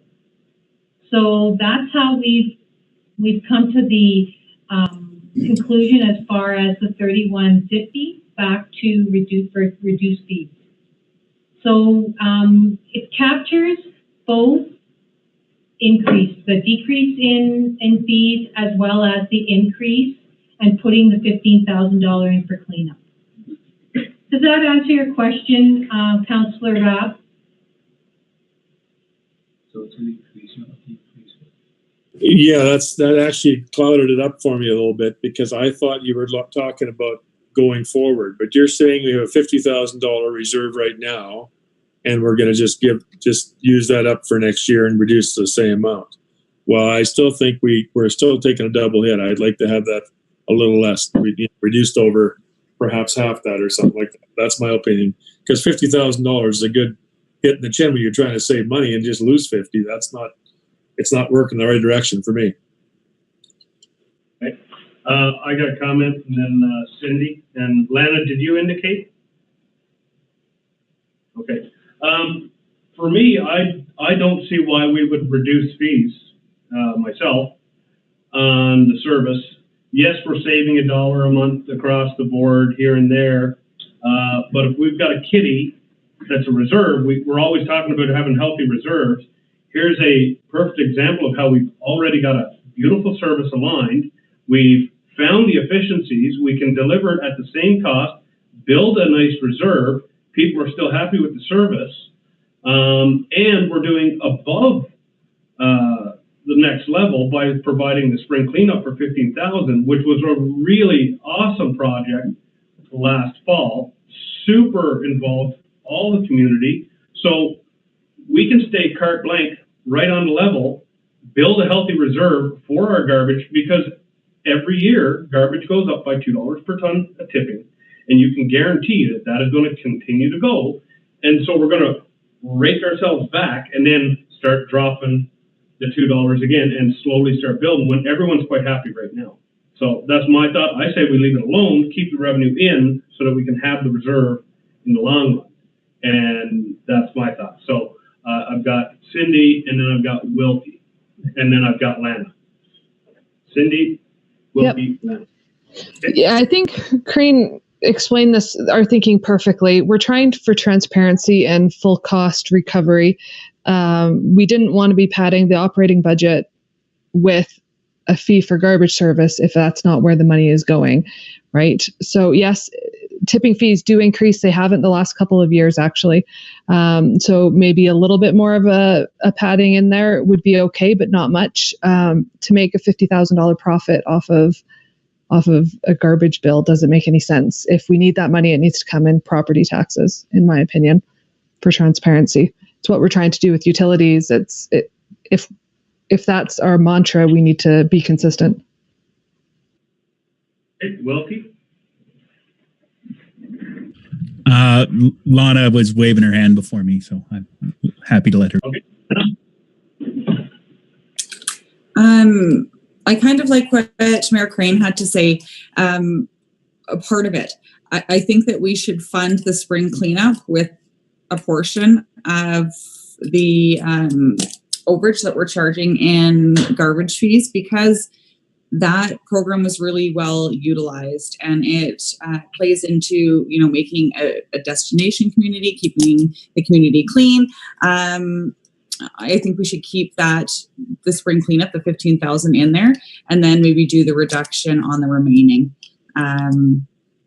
reduction of fees on the remaining amount. So I guess it would be, 35,000 if we kept the community spring cleanup. Okay. Wilkie, and then I've got Gordon and Waring.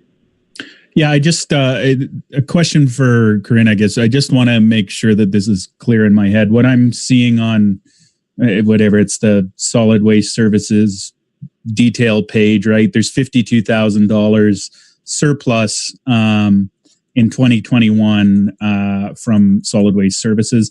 So that surplus right now, I just want to be clear, that does not have the spring cleanup built into it. Am I correct in that? So to address your question through the mayor, you are absolutely correct. So Okay. These individual sheets have not been adjusted to reflect the cost-saving initiatives and any of the initiatives that we're proposing in these slides. Yeah, so I mean, along those lines, my perspective would be the $15,000 should be added as a cost, contracted services or whatever it would be on that line. The surplus would drop to $37,000 then, and then I would view reducing our solid waste services rates to get that surplus down to zero, because I am in favor of full cost recovery, and my perspective is if we're gonna collect that money for reserves, and I want to be clear, like, I think Okotoks is supposed to be doing the reserves issues here, right? We're funding new garbage trucks and things like that through our payment to Okotoks, if I understand correctly. So I would rather see that, for full transparency's sake, handled through property taxes. That would be my suggestion, is we make it $37,000 and we reduce fees by that amount. So. Okay, thank you. Councillor Gordon? No, Councillor Hamilton and Councillor Wilkie just summarized exactly my thoughts on that. So I would be in support of that completely. Okay, Councillor Waring? Yeah, I follow the logic. I agree with the logic. But this just means then that the actual property tax has to increase by $37,000, potentially, unless we find other savings. Okay, thank you. I now understand that. And we have zero reserve. We don't need it, sir. Okay, sounds good. So there you have it. Councillor Hamilton's got the hammer on that one. So we are going to keep 15,000 in the kitty and reduce 35.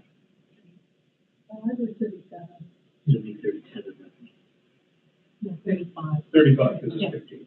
Okay, so that's what we're going to do there. We're going to send this one with the 35 reduction, keeping 15 in for the spring cleanup. Okay, perfect. Moving on. Library. Do you want to vote on that one? It's right. Yep, Waring made it. Oh, I'm voting, yes. Oh, okay. All in favor of that? We don't need a vote. There you go. Good. That's carried. Reduce library budget requisition by 10%, or 10,000, sorry. well, we're supposed to have a presentation from the library at the first meeting in December. I asked for him to come in November. I don't know if that happened or not.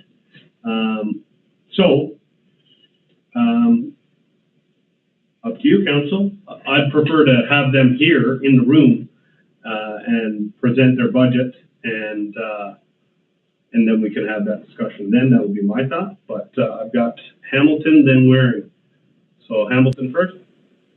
I think just for clarification, the agreement that the library is going to be proposing is a reduction in requisition from 2020 to 2021 of 16%, right? 11.6. 11.6. Okay. And they were shut down due to COVID for a quarter. Is that correct? Close to, yeah. Just shy of. Okay. And then one other quick question, because you sit on the library board, you might know the answer to this. I was wondering if they were able to qualify for any of the government granting for employee wages over that time. Great question. They didn't. Everyone was just furloughed, but no applications were put in for any of the government funding. Okay. Thank you. That was it.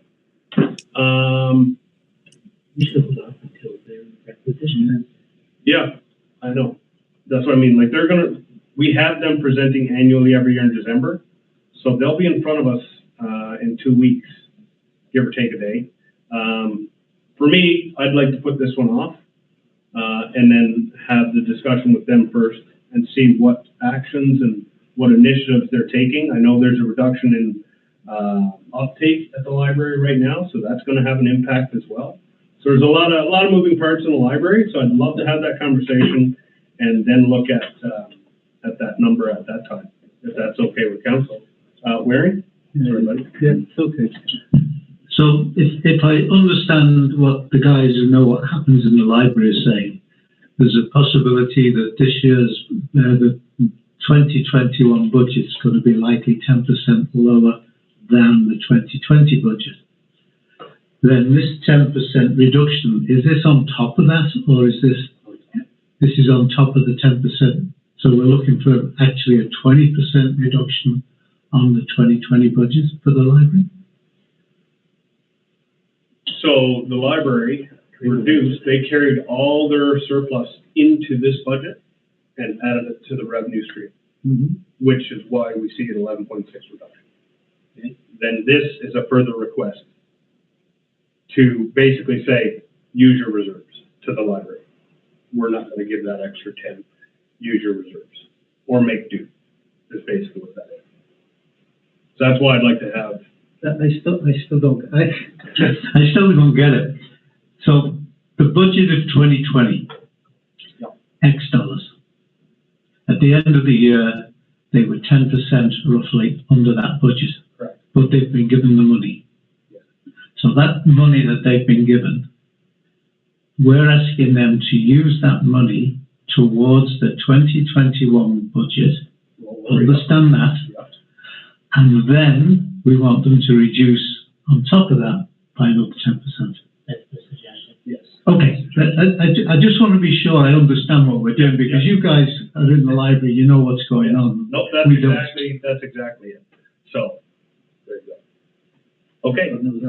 So that's why I think if the library board is here as representatives, we can ask them how the finances are, how the reserves are, and so on and so forth, and get all the questions answered that we want.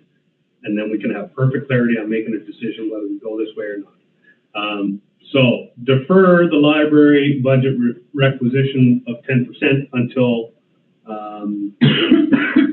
we have Postpone. until presentation from board. December 7th meeting. Yeah. December 7th meeting. Okay, all in favor? Excellent. Amalgamation cost, that's carried, by the way. Fund from reserves, additional 27,000. John's going to make the motion. Councillor Waring? No, I'll make the motion for that, but I'd also like us to consider the money we're going to spend on the land use bylaw and also on the, what the hell do they call it, when we're doing this assessment and evaluation of all our equipment and asset management plan.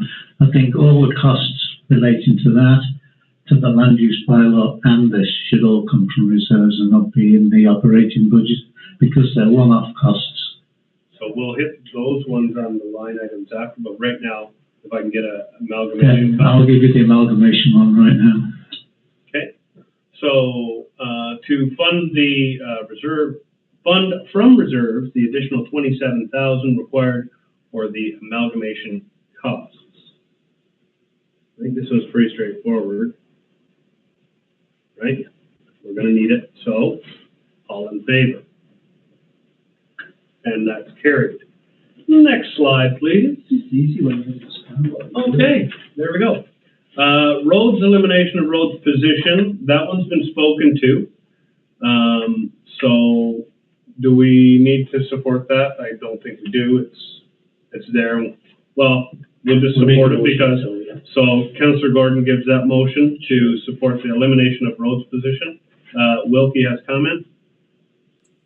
It's just a question. I don't know if I missed this, but what is the service level implication of that, or is the idea that through rebalancing we'll be able to make do at the same service levels in roads and parks where it's sitting right now?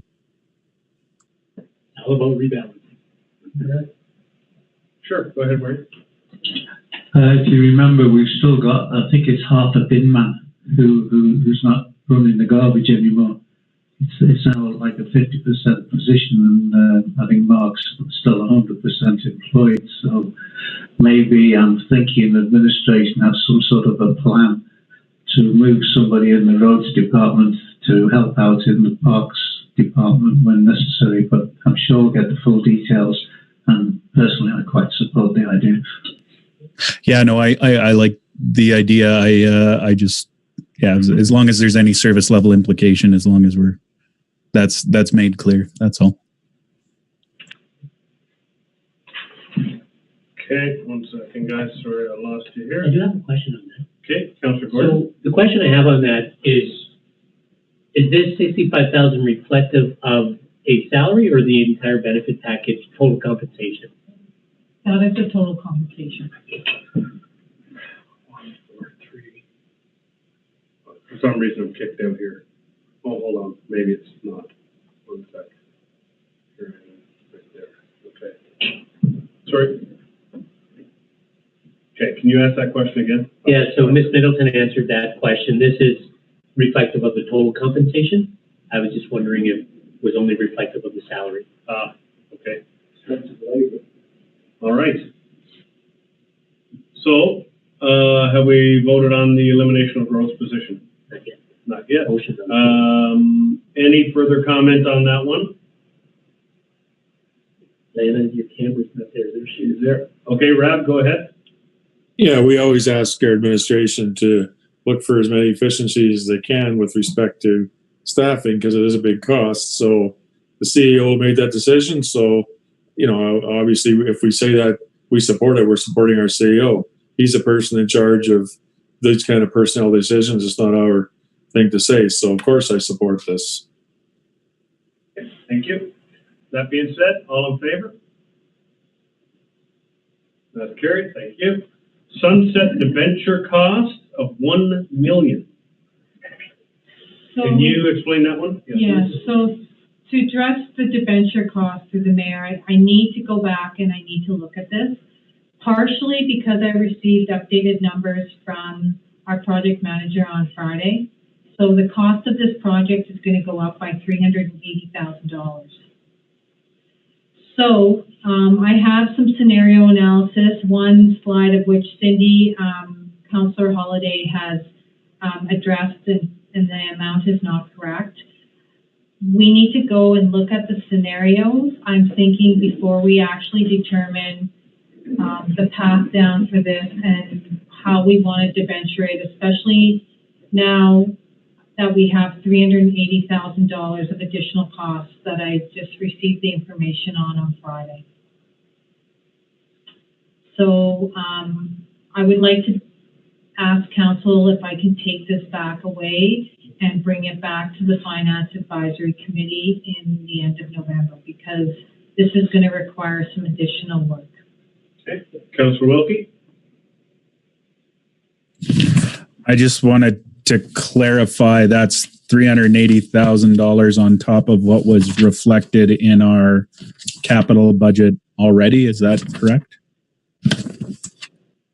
To address your question through the mayor, you are correct. Okay, Councillor Ware. Okay, this is an estimated increased cost. It's nothing to do with any real costs that we've got from tenders or anything else yet. So when we actually tender this work, it could be less.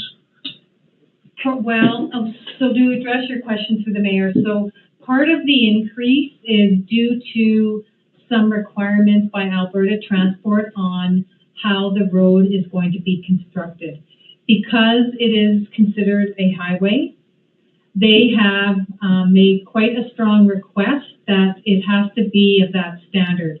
So the initial information put together did not have that roadway at that standard, and so Alberta Transport is requesting that it be built at that standard. So we're still trying to get some clarification through our engineering firm, but that's where some of those costs are coming from that are driving up that price. Okay, so I got Holiday and RAB, and if Transport wants it upgraded, they can pay for it. That's my thought. Yep. Anyway, Holiday, then RAB. Yeah, I was just going to say that exact same thing. They've already agreed to commit some funding for the paving, so I think we need to go back to them and say we need some more from them. Here, agreed. RAB? I'm just echoing what you and Councillor Halliday said, Mayor Crane, because that's what I think. If Alberta Transport has a higher standard than we normally build our roads, they should be paying for it. It is a highway. There you go. Waring. Yeah, just some clarity on the MOST 264,000. Is this money that could be applied to Sunset, or is this has to be to do with COVID? Where are you? Okay, the most grants or whatever we got was 264,000. Can this money be applied to Sunset? I see you're going like that, but not like that. So to address your question through the mayor, this money cannot be directed to any kind of a capital project. Okay. So we are, I think, from what I understand in my conversation with our project manager on Friday, they're still trying to get, I'm asked the same questions that all of you in the room asked. Can we push back? Why can we get additional funding? So I have not received any clarification on that. I just received these numbers, like I said, Friday afternoon. Okay. Get a motion to postpone to the FAC November 30th for further discussion. Yeah. Okay. Motion to postpone the Sunset debenture costs until the Financial Committee meeting of November 30th? November 30th. All in favor? Motion. I just made the motion. Sounds good. Yep. Good. Training, reduced training budget, all departments. Councillor Gordon, go ahead. And this is where I'd like to see a little bit more squeezed. I know it's tough. In the private business, it's the private business that I'm in. I don't even know if we have $500 for training. So to have close to $1,200 to $1,400 per person for training, I'd like to see this a bit of a tighter constraint on this one for this coming year. Council? Me? Waring, and then Wilkie. We some of us have been in council now for 6 or in Barry's case 7 years, and the rest of you have all been in now for 3 years. And I'm just wondering what training we need between now and next October, when a whole new council's going to come in. Personally, if I don't spend any money between now and then on training, I'm quite happy. The AUMA is not going to happen, and if it does happen, like I said earlier, these things are going to be on video links or with the new council doing it. So I could quite honestly look at reducing the legislative budget on training, and I agree with Jonathan. Maybe we have to consider the other employees over the next year and tighten our belts and say, let's keep it to a very, very minimum, and only maybe for new if there are new people because of people leaving or whatever, that there might be something. Yeah. The AUMA would be next November, if it were held. And that new council would still fall into this budget line, give or take. But, Heather? We can take, on staff side, taking the fire department out, because that's basically mandatory training that they have to take. And considering that some of it is association fees, so the planning and our accounting, those fees, and the mandatory training that our equipment operators have to take for health and safety reasons. We don't want to put ourselves in a liability position in case something happens to one of our workers. So the reduction of 16.3, I mean, council can reduce their training. We don't know what COVID's going to look like next year. And we're going into an election year next year.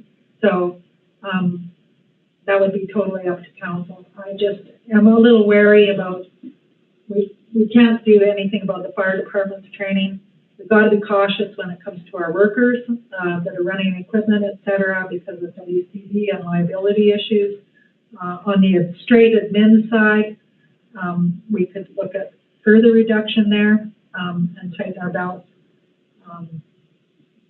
So that's just my comment. Council, comments.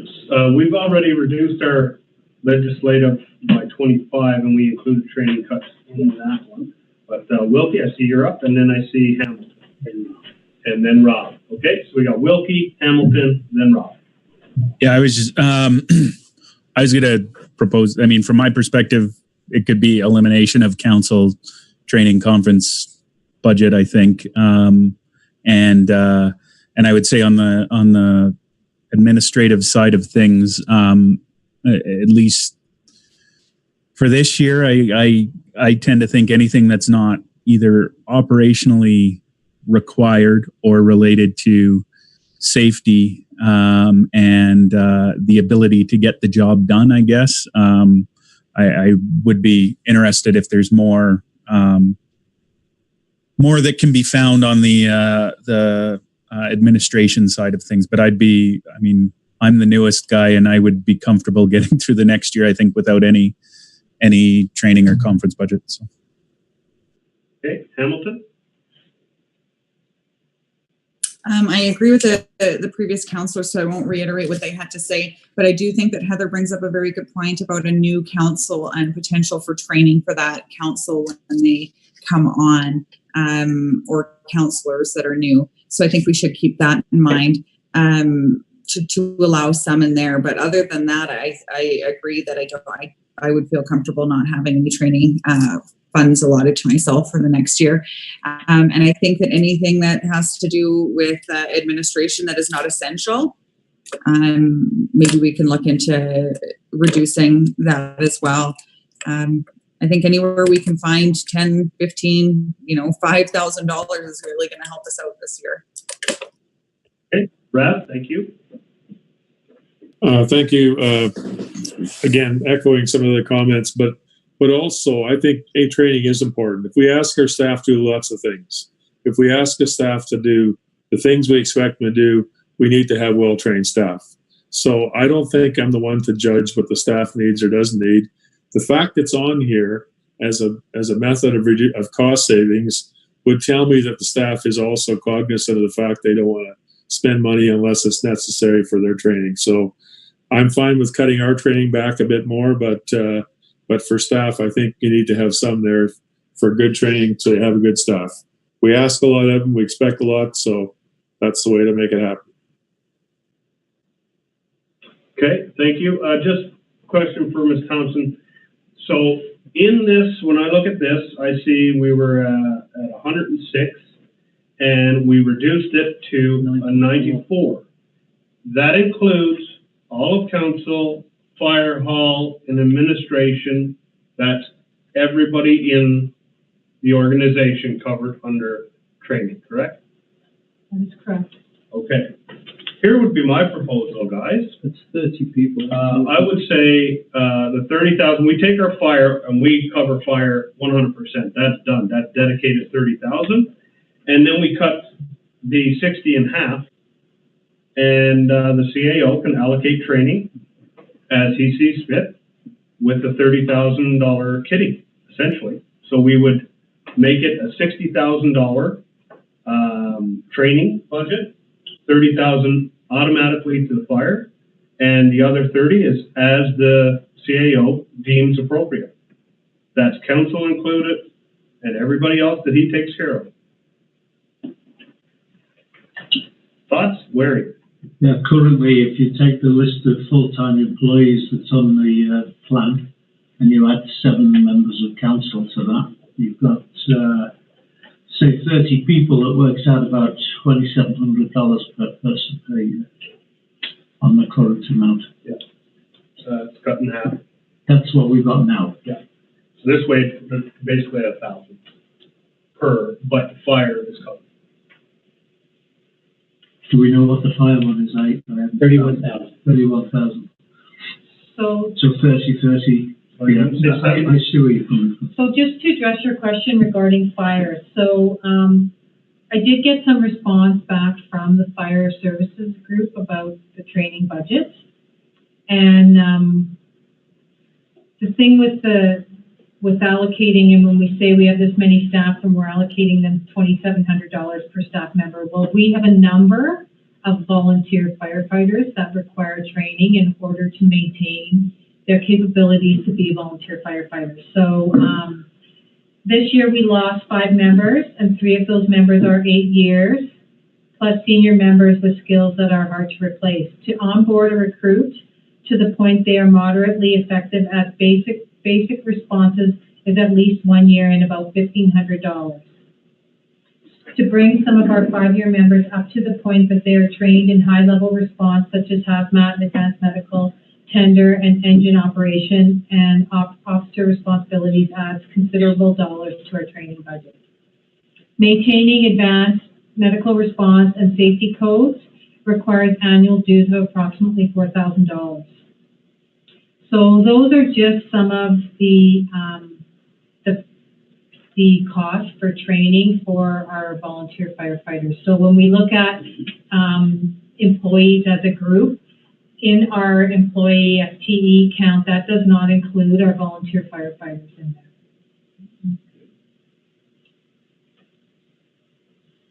So as I said, we fully fund the emergency services, and then we cut the rest in half. That's my thought.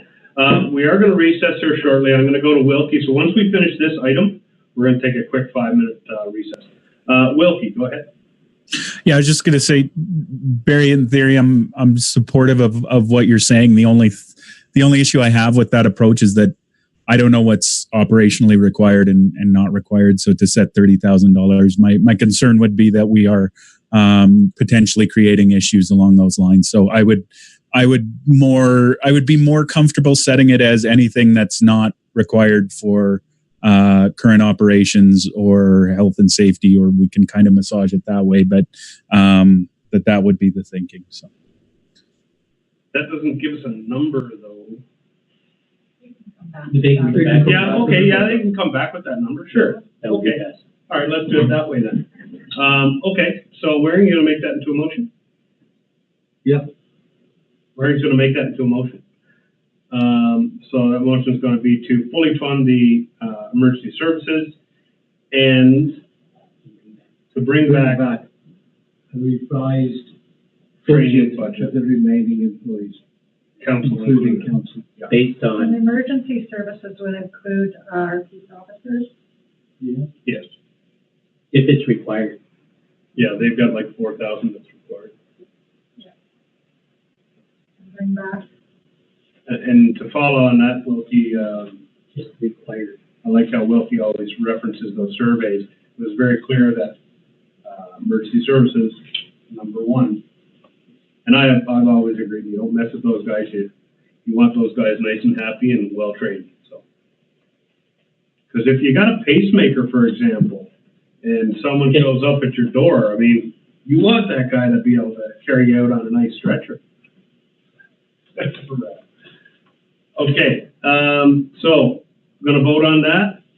All in favor? Okay, we're gonna take a 5-minute recess. Hamilton, can you give me that motion? Robbie, He makes that motion. All in favor? Okay, 5 minutes, guys. And remember, your mics are probably still on, so the recording is still gonna continue live, so just be aware.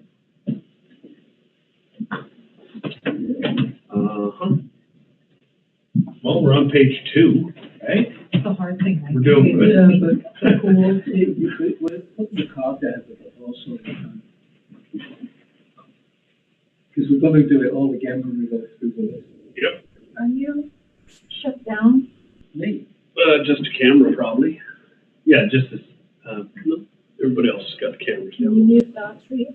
I don't know. If Yeah, guys, just mute the phone line too. Yeah, Wilkie, let us know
Okay, we're back. Just a second. Yep, I've just got, Back yet. I've just got us unmuted so that you guys can hear us at home. And Heather's just gonna get the video back. Is that right, Heather?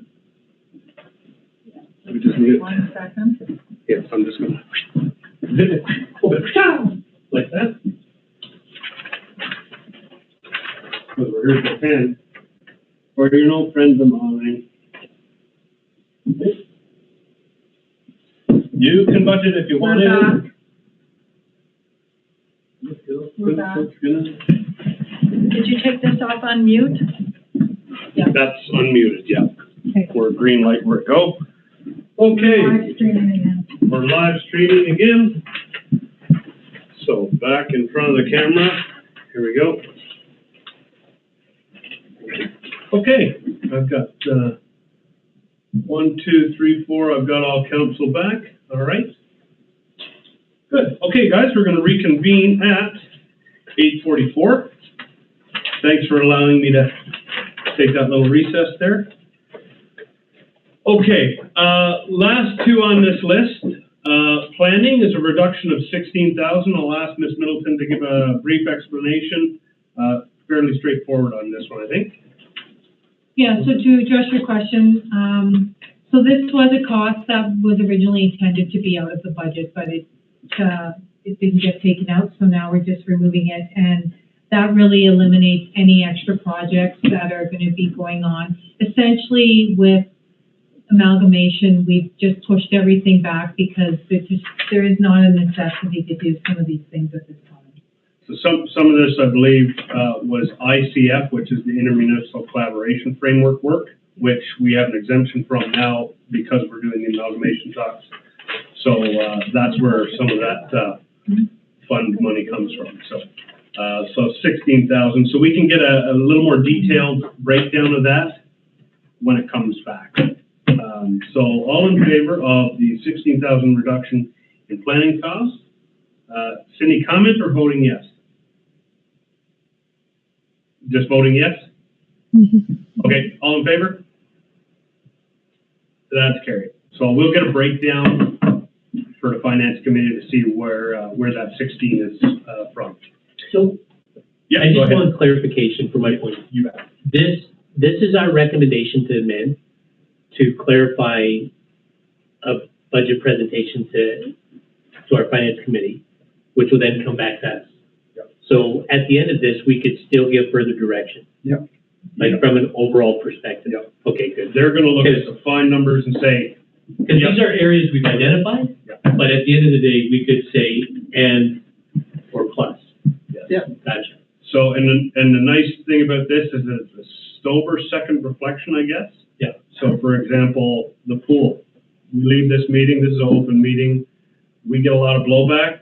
People say, no, we want our pool open, bang, bang, bang. Yeah. Maybe that's that second reflection. So, in that context, the numbers are going to work in terms of giving it to finance. They look at the fine numbers and bring it back. So, I like that a little bit. Okay, last one, and then we're going to move on. Grant funding, which is the most funding fund for 2021 deficit. So, Ms. Middleton, can you just explain the most grant in itself, who gave it to us, how much it was, and what we're looking at here with the 48,181? So to address your question, so the most funding is what we've received from the provincial government to assist with those COVID-related costs. So we're expecting that the COVID, so to speak, hangover is going to continue into 2021, and therefore we have that money, the 264,000, and really it's based on a you need to use it, or else we will have to return it.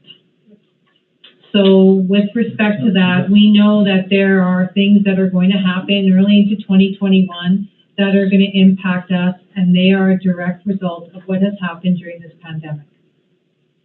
So, go ahead. Ms. Thompson? And I should clarify, it's not a grant. It's a straight transfer to be used for. Okay. So this is a Not a straight grant, but we have allocation to of apply for cash. it. We use it or we lose it. Okay. And with that being said, it's 264,000. It's use it or lose it, straight cash from the province. What are the criteria for using it, and what is not in the criteria for using it? So the criteria, although it's quite narrow, is quite broad. So I think essentially the province, when they transfer you money, like they have in this particular instance, they want you to use it. And certainly with all of the other noise in the background that we're hearing from the province with respect to MSI operating and other funding possibilities, this transfer poses an excellent opportunity for us to absorb the COVID and the pandemic in this town. So it can provide some relief. And in COVID response, we can go quite broad in how we define what that money can be used for. So as a follow-up to that, because it's not restrictive and not necessarily prescriptive either, is it solely operating? Transferred to an operating fund? Yes. Okay. It is solely operating. Councillor Wilkie. So I just wanted to understand what we're seeing on this page. So there's $48,000 of most funding applied in 2021. But you said it's 260 something thousand that we've received in total. Is the remainder of that then being applied in the 2020 year? Am I understanding that correctly? Or have we allocated it in 2020? Was there enough revenue reductions and incremental costs in 2020 to allocate the remainder? So to address your question, we will look at 2020, and we know that there will be remainder left over, and it has to be accounted for, and we have to use it by first quarter. So we want to be, what we'll do is we'll look at what the end of 2020 looks at like. We have revenue that we've lost. We have expenditures that we may have incurred, especially when it comes to PP&E and additional cleaning requirements. So we will use whatever we have available. We'll use that in 2020, and then we do know we will have absolutely an amount left over that's going to be able to be used into 2021. Okay, Rab, and then Gordon. Yeah, I have two questions, or one question for sure. Can we use that to soften the blow of an increased utility rate for this year? That's my question. My comment is, if this is going to help us to reduce our deficits, we get back to zero, then I think that's what this is intended for, to sort of cushion the blow of COVID. So we did lose significant income in various places and did have a lot more money expended, especially in terms of emergency management and stuff like that. So, but my question is, can we use it to soften the blow for our ratepayers going forward next year with respect to utilities? I would, to address your question, I would say that's a stretch. Unless there's a whole bunch of COVID in a cup, I don't know. I would say no, we cannot. All right.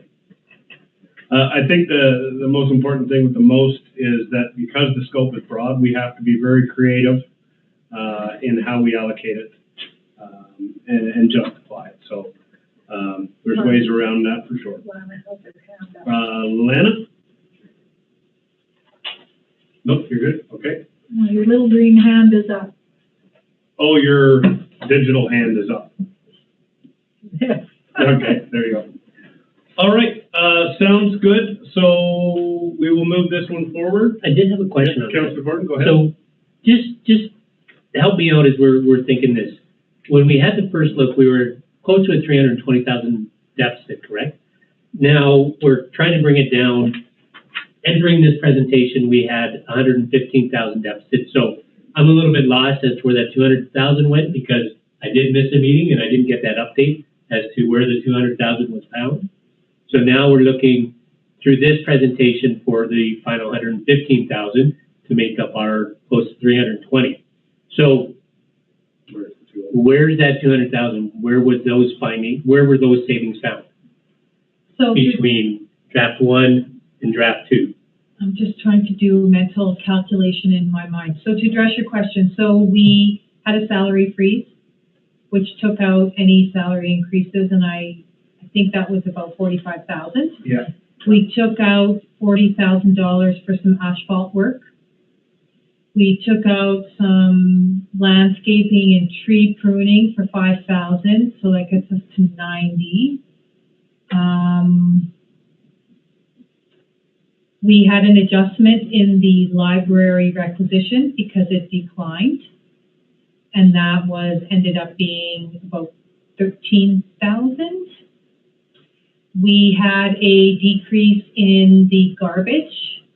Originally, we had, I think, about 137,000 in there, and we reduced it to 96. We got updated numbers from our partner in the town of Okotoks. How much are we at? About 147.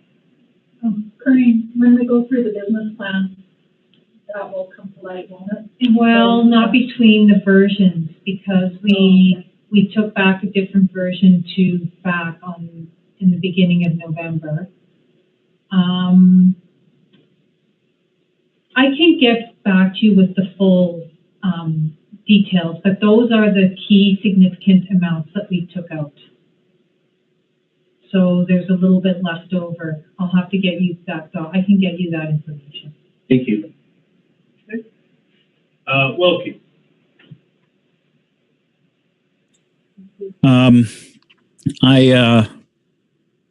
So the discussion on most, to me, it's kind of, it'll help to plug a hole if it remains. But I think there's a bigger conversation that needs to be had around this, that again comes back to utility rates indirectly. But I think the discussion belongs here on the budget, because the reality is that what we're showing right now, we're using the same utility rate structure that we used last year.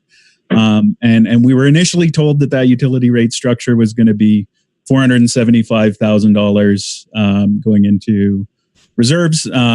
We did some more math. We found out that was going to be more like 200,000, I believe, was the revised answer that we got on that, which was great.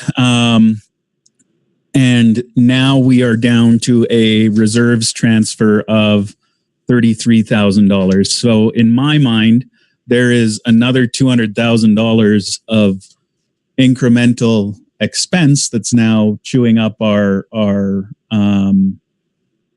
reserves contribution for the year. And that's before we make any changes to the utility rates. So that's where I have a bunch of heartburn about this, is that I think that our hole was a lot bigger than 115,000 when we came into this discussion. And I guess I'm struggling where we've talked about a wage freeze. We've talked about positions coming down.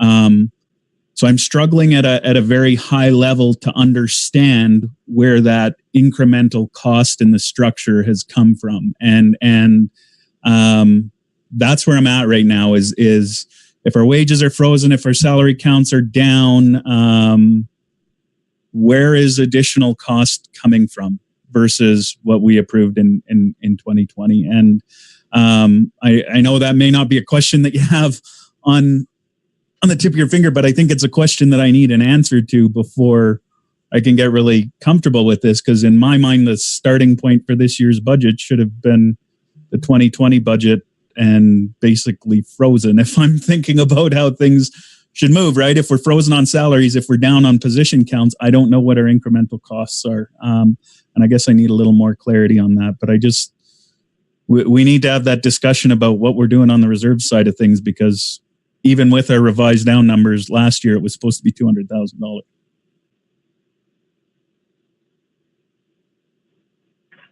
All right. Shall we put the question to Ms. Middleton? No, we won't.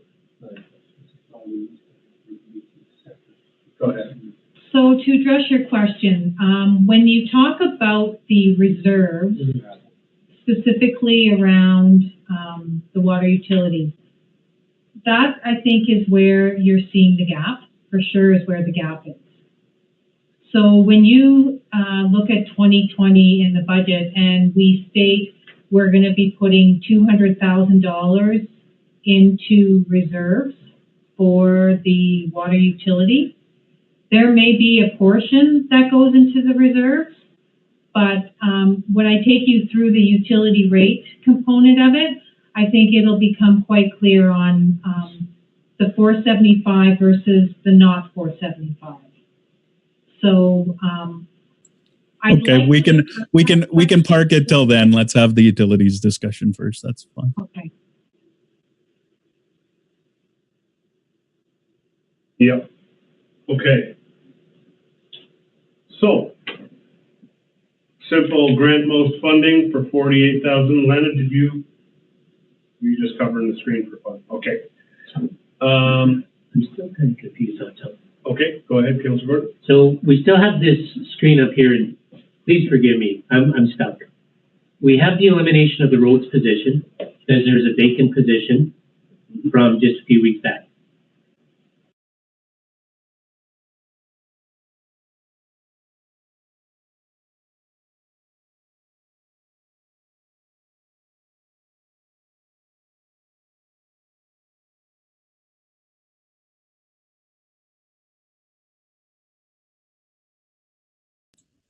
Hey guys, did the phone drop off?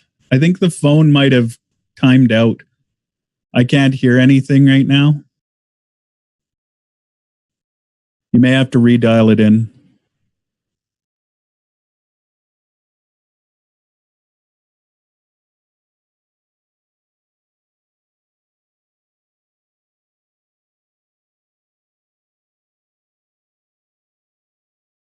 Can they hear us, Jamie, if the phone ended?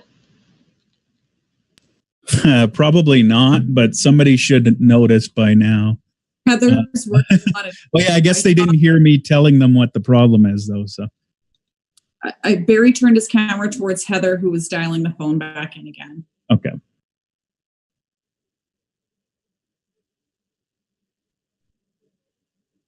Okay, we got sound back now. Thumbs up if you can hear us. Okay, perfect. We got timed out because we've been so long. So just as a heads up, Ms. Middleton has stepped out to get her books for further information. But so this is where I'm a little bit, I want some clarity on the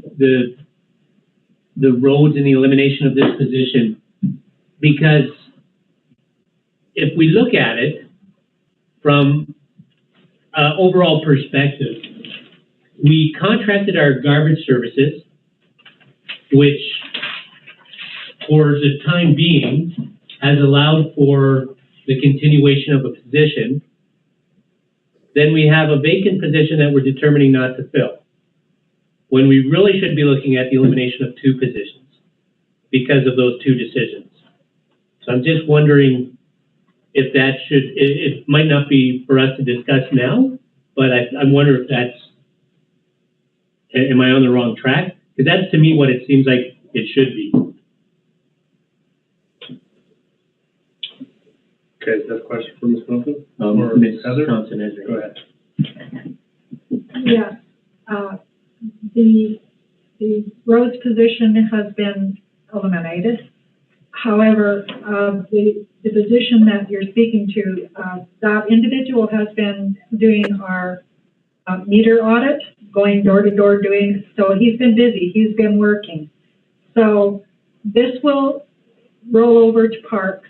However, between the parks, between Mr. Beaton and the CAO, they've determined that there's enough work in that position in parks, plus you'd be able to pull that individual once in a while when needed up to roads. So it's combining to, in a sense, it's combining that position.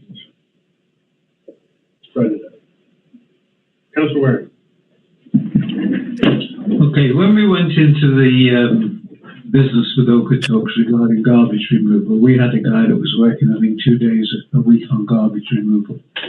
And the CIO said that that position would continue because the same person was also doing the water meter readings and was going to work on the asset management plan, and there were other things that individual was going to do.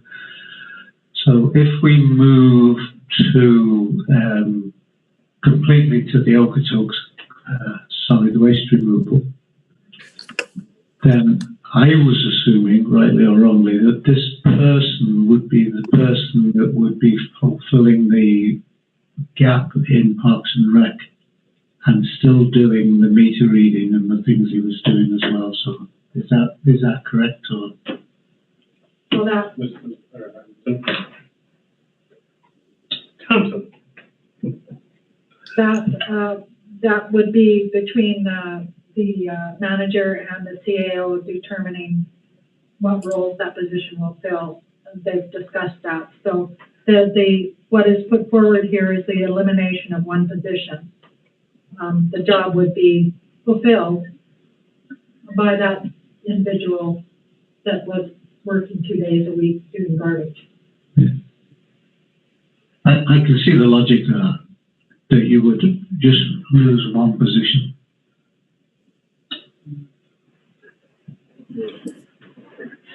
Okay, we can get more clarity on the next go around. Yeah. Sorry guys, I don't have Rab on my screen, but I can see you up on the one up here, and I can't see anything on mine. I can only see the presentation. I don't know why I can't get back. It is what it is. Okay, I'm going to say this. It's 5 after 9. We just spent the entire time on the 2 summary cost saving initiatives sheets. Get our last motion on grant funding for most for $48,181 to allocate that amount. Call that a motion. All in favor? Sorry, is there any discussion on that? To me, that number depends on a lot of other things. It's the plug number, right? So I'm not prepared to allocate those funds at this point in time. Okay, Lana? I just wanted to add one thing to that one of the other counselors said it not long ago, that if we use this money in 2021, we're going to be in big trouble in 2022. It doesn't really solve a problem. It puts a piece of gum in a hole in a boat. So it buys us maybe a little bit of time. So I understand where administration is coming from on a use it or lose it basis, but the idea of using this funding to support our operating budget, to me, is not a solution. And to avoid a tax increase, would I do it? I think so. But I look forward to digging a little more into these business units, because I think we can be better, and I think we can find maybe that $48,000 somewhere else. Or, and maybe that results in us finding too much money, which is great. But I don't love the idea of using provincial or government funds that we're not going to get again in our operating budget. Okay. Yep. I'm seeing where you guys are coming from. Cindy, I'm imagining you're the same ilk. Yeah, that was what Finance Advisory Committee had said. Obviously, we want to use it, but if that helps us, do something better for residents or have a little extra at the end of next year, that'd be fine. But we need to find savings more creatively elsewhere. So that's what I. Okay, so I'm hearing a negative on that one. I'll put it to a vote and just vote her down, if that's the case. Either way. Well, I think it leaves it for more information, because it's just. Well, if we want more information, then we send it back to get it broken down into finer numbers somehow. Right, the answer. And then we can remove it later, or just eliminate it now, and then we don't have to worry about it. what I'm hearing. Because right now, it's a crutch. If you take the crutch away, then you have to deal with the issue. Waring, then Hamilton. If I was going to use it, I'd put it into materials and supplies, because it's an item that is to subsidise extra costs that could occur because of COVID next year and what we've expended this year.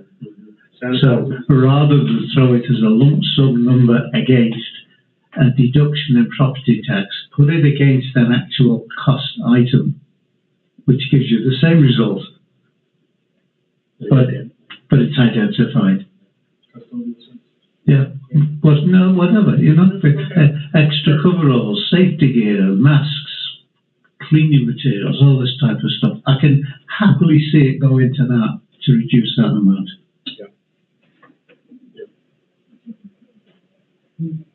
It looks like this way you'd be using it to subsidise the property tax. Okay. So, Might I make a suggestion, Mayor? yep, I was just gonna say, who has the suggestion? Because I'm gonna just let you guys make a decision right now. I would just have this one, for more information. Okay, identify, move the grant most funding into a category which identifies physical purchases related to COVID to be brought back as cost-saving initiatives. Yep. I.e., that could be cleaning solutions, yada, yada, yada. We don't need to fill in the box, but you get the drift. All custodial services, So et detail, cetera. Go ahead, yeah. if you could just give us a detailed breakdown of what that is taking into consideration. Because it's my understanding that all the COVID-related goods and supplies is included in this already. So that's a breakdown. So a detailed breakdown of what is included in that would be the motion that I propose that you put forward. Perfect. Fine. Perfect. I'll give you that. Okay, Waring gives that. Detailed breakdown of grant most funding for review. All in favor? That's carried. And again, Rab, sorry, you're not up on this screen. I don't know where you've gone.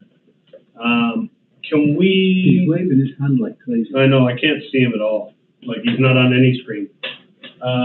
Anyway, let me get my screen back up He's here. got his hand up, so. I can still. There you are. I can still see Okay. everybody else. Now I can see you. I Nobody couldn't, can see me you weren't anywhere to be had. still. No, now you are. Now I see you. Now I got you up on the big screen. Okay, we're gonna postpone further debate on the budget of 15.1, financial plan, and we're gonna move on to the utility rate bylaw review. Is that okay with council? Because it is already 10 after 9. And, it's gonna be late if we go past 10, and you know what happens then? It's like gremlins, you don't feed them after midnight. Ms. Thompson?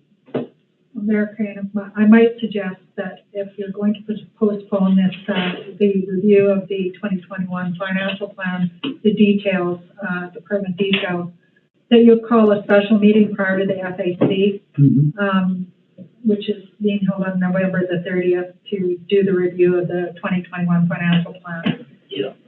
So, council, I actually did send you an email during this meeting, requesting that we set a date for a financial planning meeting. So the recommendation from Heather is to hold it prior to the financial advisory committee meeting on the 30th. So we will make that motion. We'll send out a doodle and see what works. Rab? No, he just Oh, you're just looking at your phone. he's Okay. looking at his calendar. All right. So we're going to postpone I can't do the 30th. further debate on financial plan and make a recommendation to send out a doodle poll to set a a special council meeting to review the remainder of the 2021 financial plan prior to November 30th. I think we should set the date. So I would advise we consider next Monday evening. Next Maybe Monday start at evening? 5 o'clock. How's that work for everybody? Good. Lana? Next Monday evening No hockey happening. at 6 o'clock. That thumbs up. Rab, 5. at 5 o'clock Jamie says he can do or it. 6? 6 is good for Rab, Not before 6. not before 6? Okay. Okay, Cindy? Is checking, getting a thumbs up. Wilkie? Okay, Will you we've got give us that, consensus Cindy? right there. Yeah. 6 o'clock, Monday, November 23rd, we will hold a special council meeting. All in favor? And that's carried, so there you go, put it in your calendars now. And Heather will send out the details. It'll essentially be the exact same package. And, Okay, you Where made we'll go. the, and I'm, Yeah. and it's carried. 6 o'clock. That's the 23rd, 6 o'clock, yeah. Monday at 6. Yep, Monday, November 23rd, 6 o'clock. We'll have same setup. It'll be Zoom with 3 in chambers if that's the wish, which is pretty standard for our council, so. All right. Moving on to 15.2, the utility rate bylaw review. Just make sure everybody's good. Ms. Middleton, Heather, good to go? Okay, and away we go. Presentation will be on your screens here shortly. Why is that doing that?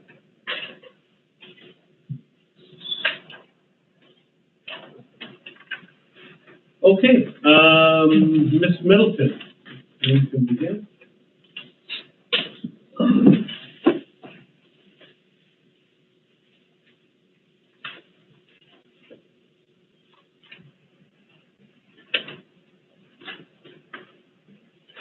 So through the chair, can everybody see the screen?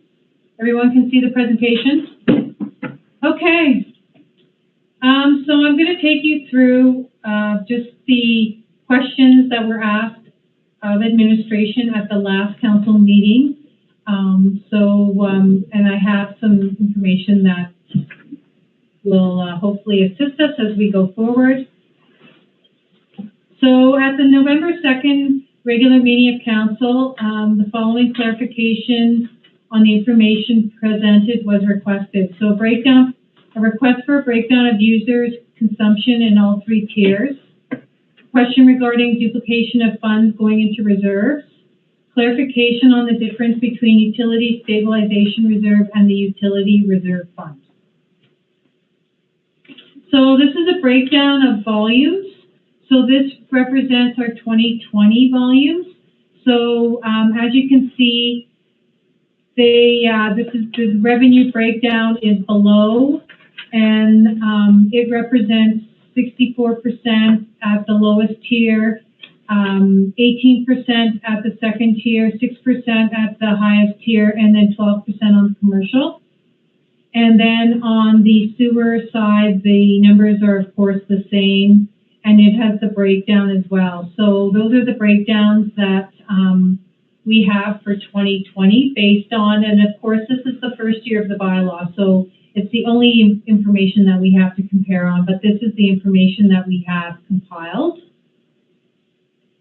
And then questions regarding the duplication of funds going into the reserve. So if you look at the consolidated statements, so what I've done is I've taken the budget 2021 as our baseline, and I've put in, this is what we have compiled so far, and this is what it would look like with the cost recovery option. So keeping in mind that I haven't taken out any of the transfers to the reserve. So just stay with me on this and I'll take you through how the process works. So for stormwater, we have sales of fixed fees of $70,913. So the fixed fees represent those amounts that are going into the capital reserve. So we have 70,000 there, and on the budget we will have a net surplus of 50,000 if we didn't contribute anything into reserve. So if we managed it as a full cost recovery, whatever we had in sales would subsequently go into the reserve account. So that would show us, of course, with a deficit amount. On the water distribution side, the water fixed fees for the 2021 budget are $183,000. Under the option 1 full cost, that amount would be somewhere around $181,000. And then you see where we start to see a little bit of a deficit on the water consumptive fees. So essentially, the consumptive side of our water billing is what funds the operating budget. So as you can see in the budget for 2021, if we leave it as is, we would have a surplus of just under 45,000. But the only amount that we would be transferring to the reserve would be the stabilization water fees. Otherwise, we wouldn't be fully funding our reserve, or we wouldn't be funding the operations. So under the full cost recovery, you would have a net surplus of 129,000. So all of the amounts, the 129,000 would go into reserve. We've already put the stabilization amount into reserve. So therefore, you would be funding majority of the operations. So if we go to the wastewater, as it sits right now under the budget, we have sales fixed, so that goes into our capital reserve of $238,000. And then our sales of consumptive. Under the budget, we only have $361,000 of consumptive amounts. And in order to be under cost recovery, full cost, we need that number to be 509. So we have a deficit in our operating side of 147,000. So there's 3 components to how we are managing our utility rates. The sales, the fixed rates, that is money that's supposed to be designated to go into capital reserve. The consumptive side, the essence of the consumptive is to fund the operations. So that's funding just the operating side of the utilities. And then the stabilization fee is meant to manage any kind of swings that we have in the operating. And that stabilization fee is essentially 10 cents for every cube of water on both the water side, and we have it on the the wastewater side as well. So that's how when we talk about the duplication of funds going into reserves, there's 3 different tiers or 3 different components of where those funds are supposed to be going.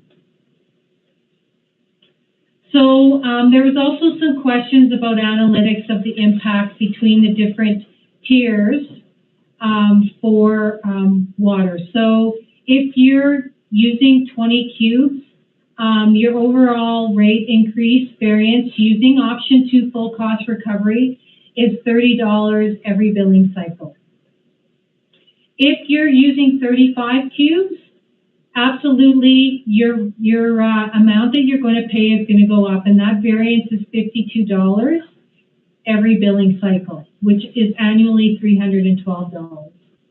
And then if you're a heavy user and you're using 50 cubes, and this is specifically under residential, I have to add, then your rate goes up to over $68 is your variance bi-monthly, and it would be $412 annually. So that's the representation of how it would look when you capture it in the 3 different tiers.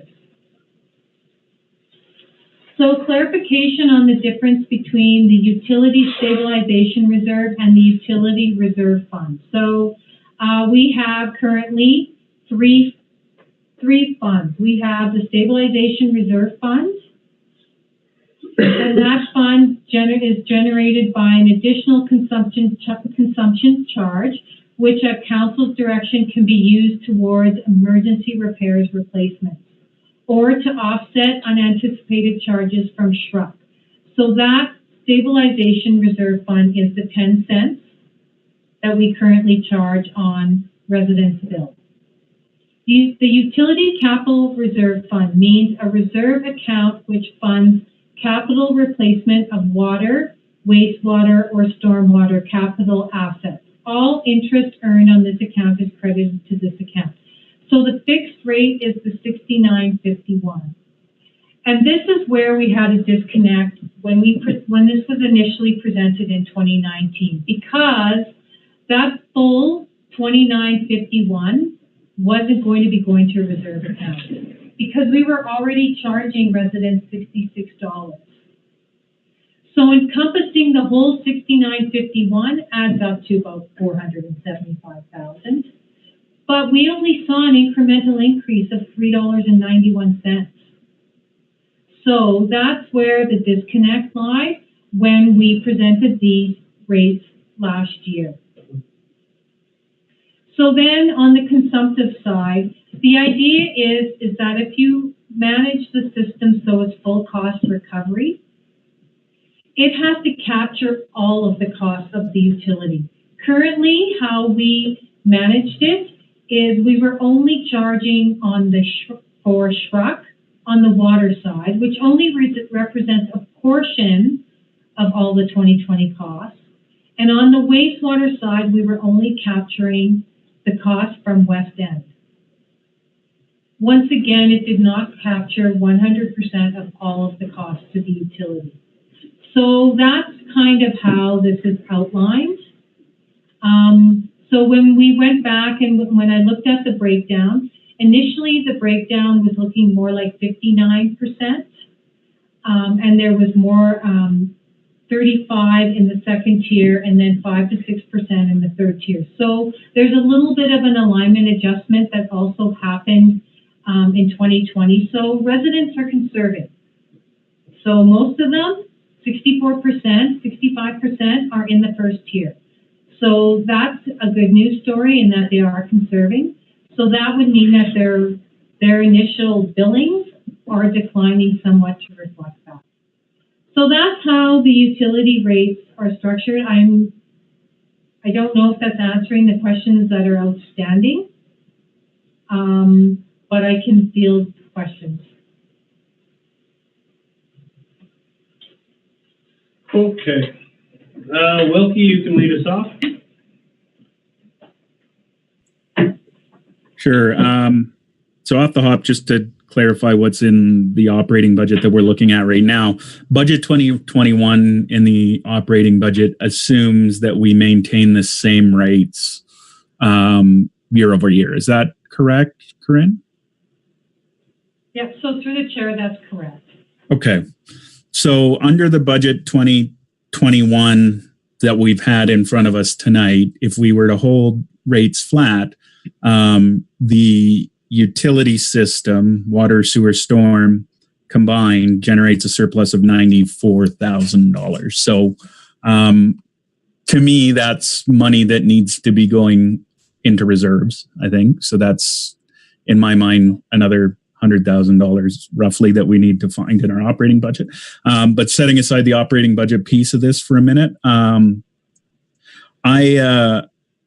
there's a bigger question around this related to how much that reserve should actually be. And I think Councillor Hamilton has spoken to this a couple of times and just said, maybe we can't afford to put the 400 in this year, right? And I think that much is clear to me without having a substantial increase in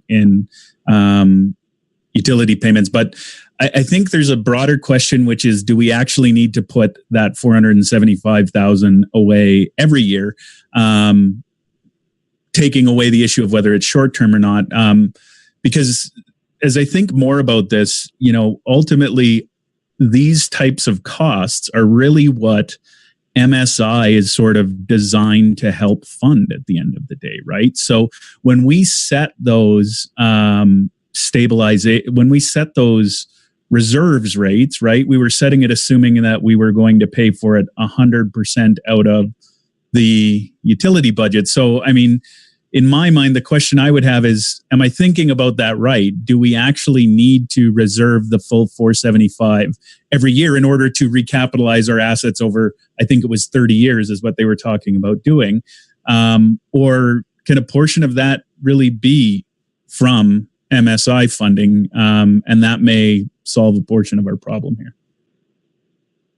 Just a quick comment in regards to MSI.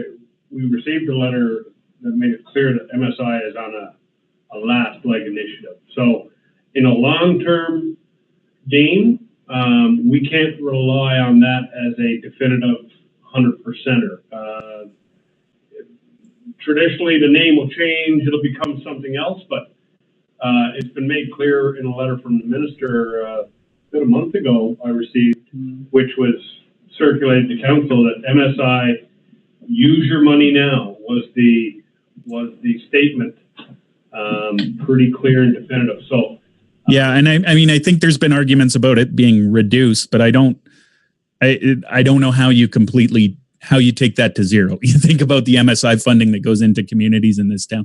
I mean, maybe that's the direction that they're headed, but until we get clarity on that, I have a hard time planning around the assumption that we're going to have nothing going forward, because if we're doing that, what's going to end up happening is we end up collecting more from residents than we necessarily needed to when there was provincial grant funding available. And now all of a sudden there's a bunch of money kicking around, and you know what, maybe some extra money kicking around isn't the end of the world, but it is extra dollars that we're having to take out of people's pockets today, right? So I just think it's worth the discussion. oh, absolutely. Cindy. Yeah, we're in no danger of finding projects for MSI. If you look at our 10-year capital plan, admin saying there's $26.5 million worth of projects over 10 years, another $1.5 million in equipment. So that means $28 million over 10 years, $2.8 million a year, and MSI is roughly $700,000. So we have to come up with $2 million a year in order to fund our capital plan. So we're currently putting away zero. So I don't know what else to say about putting money into reserves, other than if we had started a long time ago, this would be easier. Well, it seems that we continually have this debate. So, where? When we started to look at this when did we come on? 2017? That first budget. It was apparent from the numbers we were looking at that time that there was a significant cash flow from water and sewer that was subsidising operation budget. One of the reasons why the request was to make this user pay was because it's a fair system, and in principle you put in your costs where they're supposed to be and you put your income where they're supposed to be. It becomes a wash, so it shouldn't really have any impact on your operating budget. What you pay out is what you get in, and that's a fixed number. And of course, your capital reserves and your put away fund money is all included in that. One thing I expected to see when we did this was that there would be a reduction in the operating budget. Now, that's rather silly to say that, because we were subsidising the operating budget. So if you're going to take that subsidy away, all of a sudden you need to put more money in the operating budget to replace that money you've taken out. But it seems now we're in a situation that we haven't reduced the operating budget. We've increased the water and sewer costs. We haven't got any money going into reserves, and we're in a bit of a mess financially. And to get my head around that at 9:30 at night after we've been doing the other budgets is very, very difficult, to be honest. And I mean, I'm on the water and I'm on the sewer, and I know what our costs are, but I know we're using the county to do all our repairs and maintenance. and I see we got something like 104,000 of labour costs in for our own people on top of the county, and we got $130,000 of third-party costs. If these are real, that's fine. We have to live with them, but it just doesn't add up for me the way it is at the moment. And when I run the numbers myself, I still come out with extra money for putting into a budget.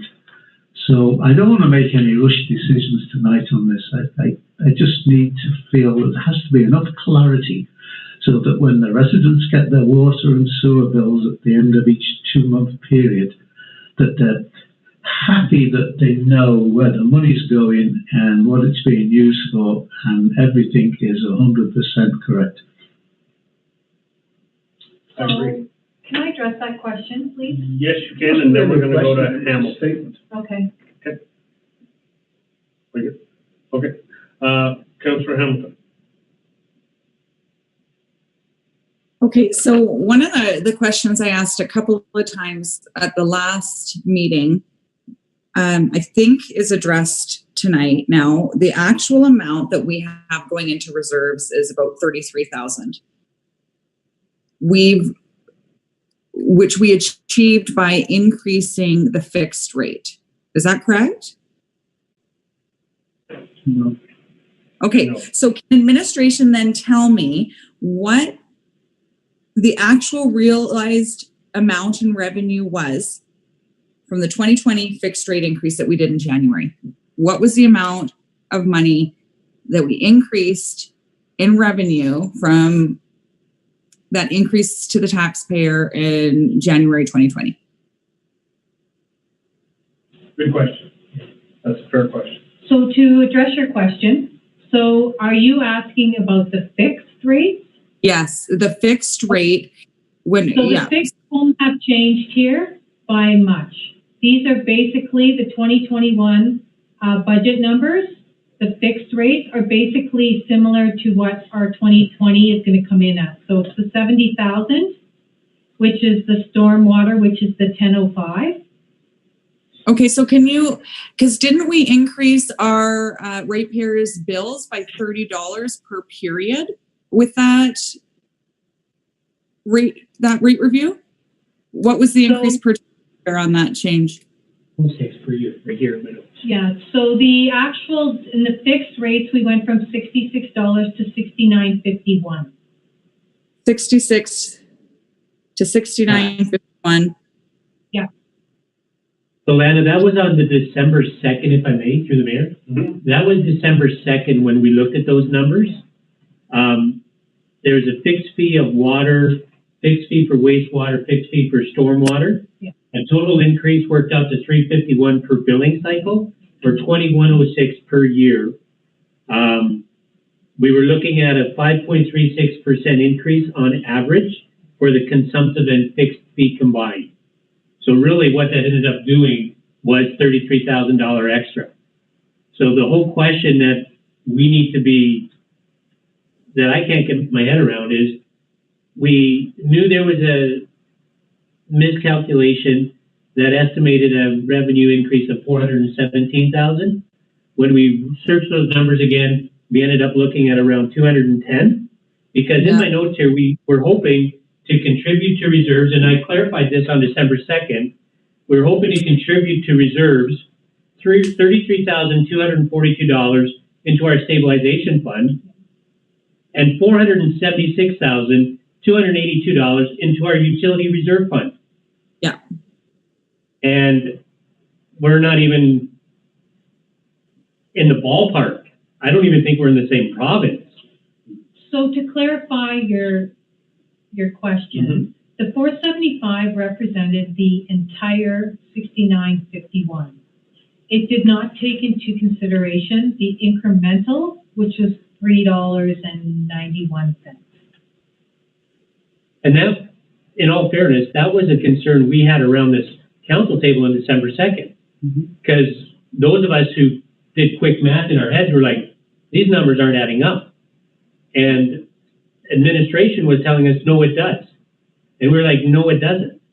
And so you're putting us behind a rock and a hard place here, trying to clarify that 11 months later. So if I may address your question, on December 16th, we came back and we clarified that.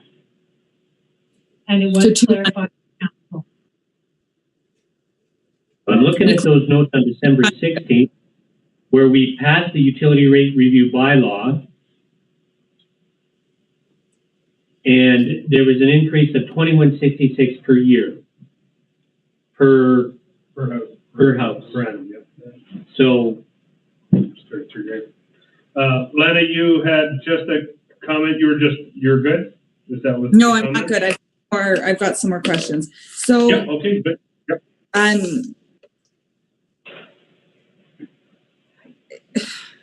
I'm not ready to do anything with this until 2021. The reason being, our math has been wrong too many times. I want to see what the actual 2020 numbers are before we discuss what 2021 looks like. I understand the desire to get the costs that we have for our utility out of our operating budget and, you know, into the utility. I get that. I think I want to get there too eventually, but I feel that there's so many questions here. It's not clear to me. I would prefer to put this off until 2021 until we can look at what 2020 actually looks like. It's a full year with our new fixed rate, and then we can actually look at what we're going to be putting into reserves, and we can actually look at our costs. I'd also like to take some time with Corinne and Todd and look at the costs on wages and benefits. It's surprising to me that we're putting as much money as we are into wages and benefits when we're using third-party contractors to do maintenance work, and when Shrek is doing the heavy lifting on the operations. So I'm not ready to do anything with this today. I'm not sure where the rest of council stands, but I won't be supporting option 1 or option 2 at this point. So if I may address the question, so we can wait till 2020 actuals come out, but the reality is, based on how the bylaw is written, we'll be using 2019. So it's not going to change any of the information because we're using 2019 as the baseline. And as well, as far as the wages and benefits go, so there's individuals, for example, we have a utilities and tax clerk. So part of her wage goes to do the billing and manage the utility side. And we still have an individual that's going and doing meter reading. So there are costs associated that we still are absorbing within the town that represent those line items. Okay. I think, I got Cindy. Go ahead, Cindy. No, sorry. And then Yeah, we've gone around this so many times in circles, and I just don't get how much in 2020 is going into reserves. And because if you look at when we did the 2020 budget, it didn't take into account the increased utility rate bylaw. And we were estimating about just over 1.1 million in revenue. We increased the utility rate bylaw right afterwards, and which you're now using for the 2021 budget numbers, and you're looking at it's just under 1.3 million. It's about $150,000 increase in revenue that we're looking at that would have happened this year. So we increased everybody about $20 a month this year in 2020. But now we're saying that there's nothing going into reserves out of that. But we had thought there was going to be 200. Or we don't know what's going to, we've talked about 33,000, we've talked about 200, we've talked about 400. What's actually going in 2020? So to address your question, the only amount that will go into 2020 is if we can have, because we're not covering off the operating side of our business, so we're not covering the consumptive. So when we put the original utility bylaw together, it covers off Shrek on the water side, and it covers West End on the wastewater. So if there is incremental cost over and above that, the only way we are going to be able to fund it is through using the capital component, so the fixed fees. So at this particular moment, until the end of the year, I won't be able to determine what we're going to put in reserves. It's going to be what's left over. It's not like it's full cost recovery with option number 2, where we say we're going to put every single cent from the fixed fees into reserves, into capital, because we're covering off the consumptive costs of the business. Under the 2020, when we factored that, but when we put those costs together, it didn't pick up 100% of the cost. It's only picking up Shrug, and it's only picking up West End. So the only thing that will go into reserves is what's left over. Which is how much do you estimate at this time? Well, I won't know until I don't have it with me. I can give you a rough guess, but I don't have it with me. Rough guess is fine. 138,000 I've got based on the figures. It's 50,000 from the stormwater, Yeah. and 88,193 from wastewater and water. Yeah, I'll have to look at my And that's financials. based on the net surplus plus the transfer to reserves. Okay, I've got 2 councillors up. So Lana first, Wilkie next. It's not enough. I do, but it's not accessible. It would be really helpful the next time we see this if we could see a column for 2019 and see a column for 2020, because our revenue has increased substantially, so our cost must have too. Like if that money's not there to put into reserves, then that tells me that our costs have increased an equal amount to the increase in in revenue. So then I want to look into what the increase is caused by. I just don't have enough information here to clearly understand, or maybe I'm just not picking it up properly, but I just am having a really hard time understanding this one. And if we're not going to know until the end of 2020, then let's wait until 2021 when we actually know. I think there's a theme there, Lana, at the table here. We're of agreement that 2020 we're doesn't not- have anything to do with it. Yeah, totally understand that. Nothing to do with it. I need to be able to explain this super clear, and I cannot right now. So I agree with you that there's some small pieces that we need to miss and fill in. Wilkie, I'm going to have you up here. We're 9:45. We're going to end up postponing this one. We can bring this one into the special council meeting next Monday as well. And that'll give a week where we can do some one-on-one with administration, if that's what's required, as Lana suggested, that she might want to come in and sit down and get walked through it. Perfectly fine. So we're going to move on from this. 2 seconds, Lana. We're going to move on from this after Lana and Wilkie have comment. We're going to postpone it as well. And then we're going to finish off the agenda before 10, if that's good with everyone. I think it's late and lots of information. So, Lana, finish up with a follow-up, and then Wilkie, you can comment. Sorry, Wilkie. I just wanted to quickly say, Corinne, you keep saying to me that 2020 has nothing to do with this, and to me it does. I want to know the 2020 reserve amount. We don't know what that is. So it's important to me to know that before we approve a substantial increase to also put money into reserves. That's why 2020 matters to me. Okay. I'll have that information. Okay, noted. Wilkie? Yeah, I don't have a ton to add, and just to sort of emphasize the importance of what Lana just said, we were kind of sold in the utility rate bylaw that we would be able to put $200,000 into reserves.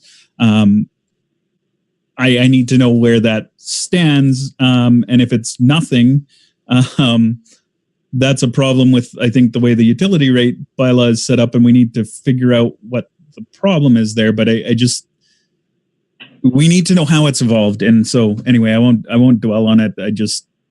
I need to see how it's coming together. Because if 200,000 turned into nothing and now we're asking for another, however many 100,000 to go into reserves, it sure feels like that's going to turn into nothing if that's what happened this go around, right? So.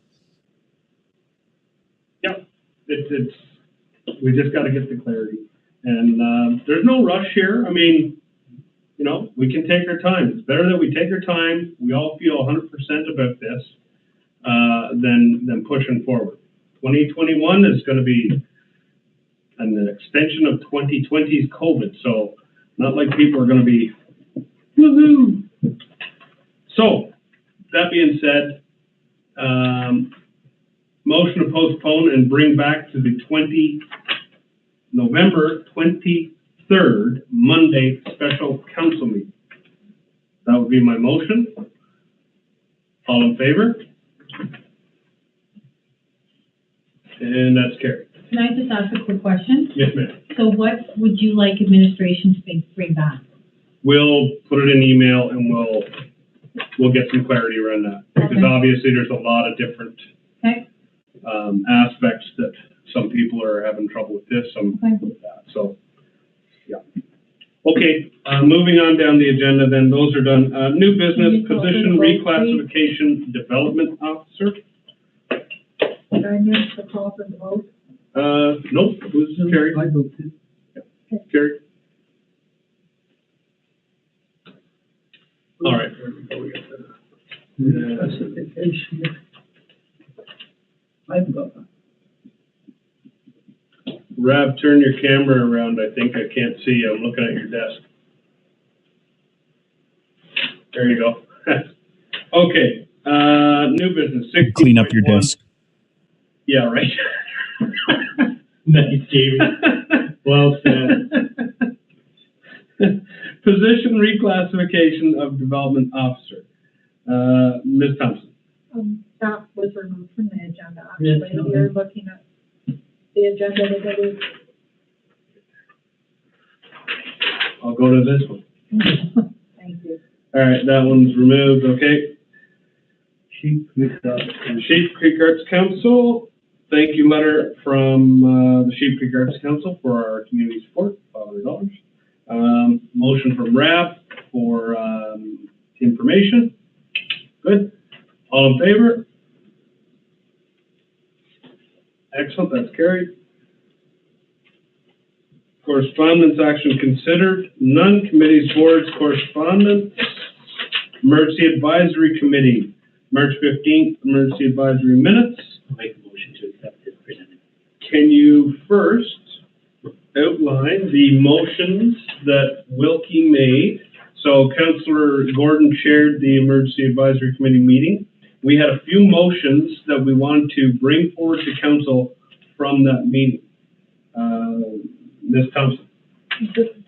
That information that you're asking Councillor Gordon to speak to isn't adopted yet? Is not on these minutes. So I would ask that these minutes get accepted as information first. Which meeting was that? Sorry. The one we just did. Because that's where we made the motion. Yes. And oh no, this is March 15th. Yeah. Yeah, this was beginning of COVID. Yeah. That's right. So it's, well, but we Was still there have those, March we 15th? still have the motions that are time sensitive that we'd like to see go forward to the Shruk members. They're supposed to be on. They're in the other minutes that aren't adopted at the council committee level. So basically, long story short, it was we had a motion from Councillor Wilkie, Deputy Mayor Wilkie, sorry, for the Shruk members to ask to ensure that a business continuity plan via COVID, so encompassing whatever COVID related, goes to the Shruk board and is presented back to individual councils, so MD, Black Diamond, Turner Valley as shareholders, just to ensure that the COVID aspect is covered and any costs related to it.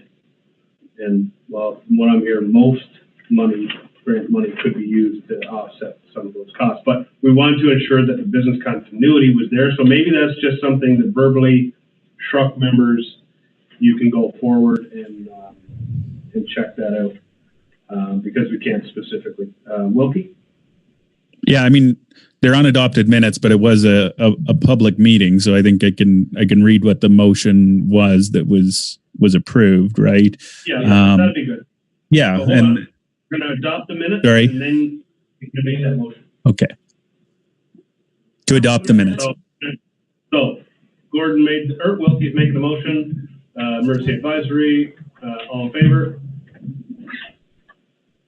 That's carried. Good. And now Wilkie, if you could relay the information from our last week's meeting. Yeah, so the relevant motion, most of it was relatively straightforward. That meeting, the relevant motion was by myself that the Emergency Advisory Committee directs the Sheep River Utility Corporation board members to request a business continuity plan be developed by December 4th, 2020 with respect to the ongoing pandemic. That was the request from our EDM, and we would ask that board members were able to bring that forward. It was important to our EDM. So it's more of a request if you guys could, maybe the business continuity plan's already built Lana? by Shruk. It's kind of our thought. Oh, sorry, Lana, I couldn't see on this Double one. hand Go ahead. there. Go ahead.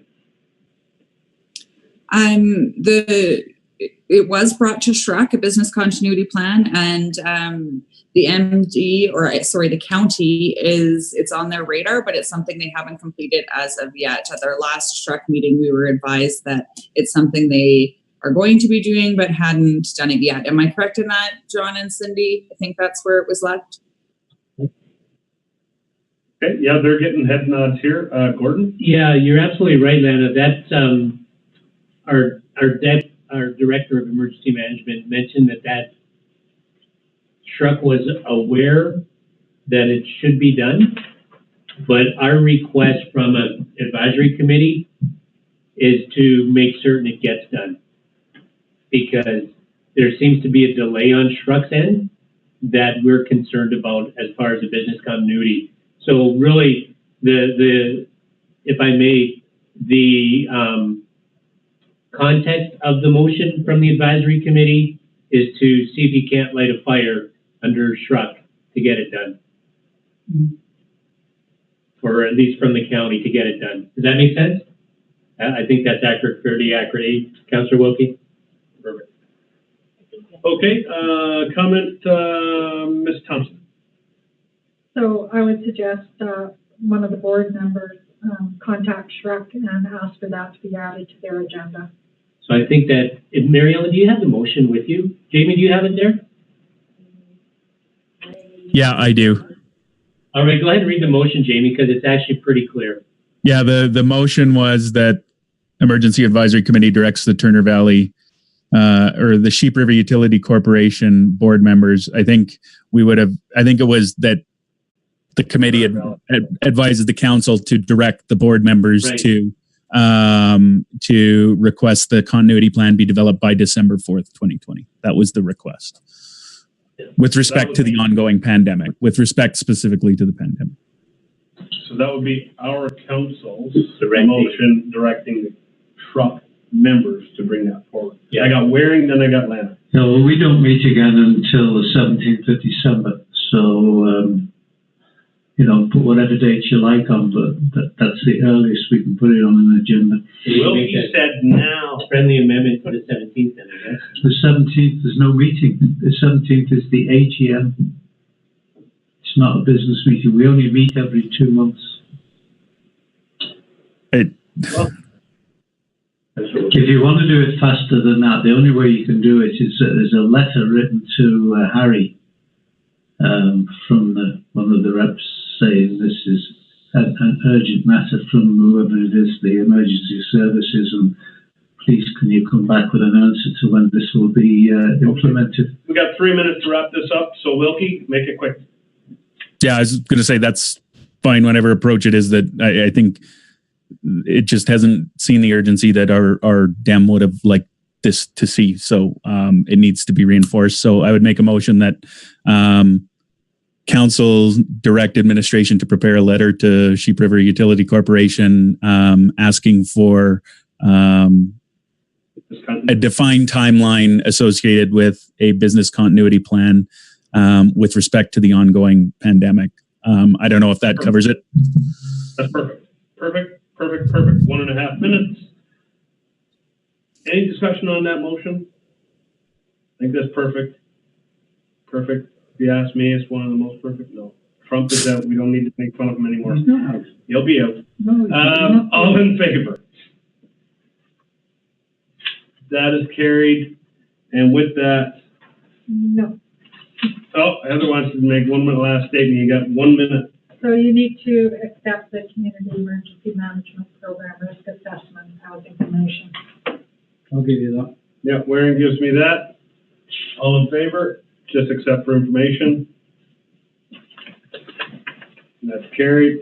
Cindy, you're frozen.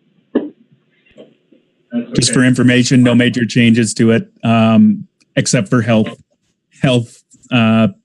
issues went up this year, but obviously. Okay, guys, 9:59, meeting adjourned. We'll have a big meeting on the 23rd, and individually, I'm going to recommend that you come in, sit with Todd and Corinne in regards to the utility rate bylaw.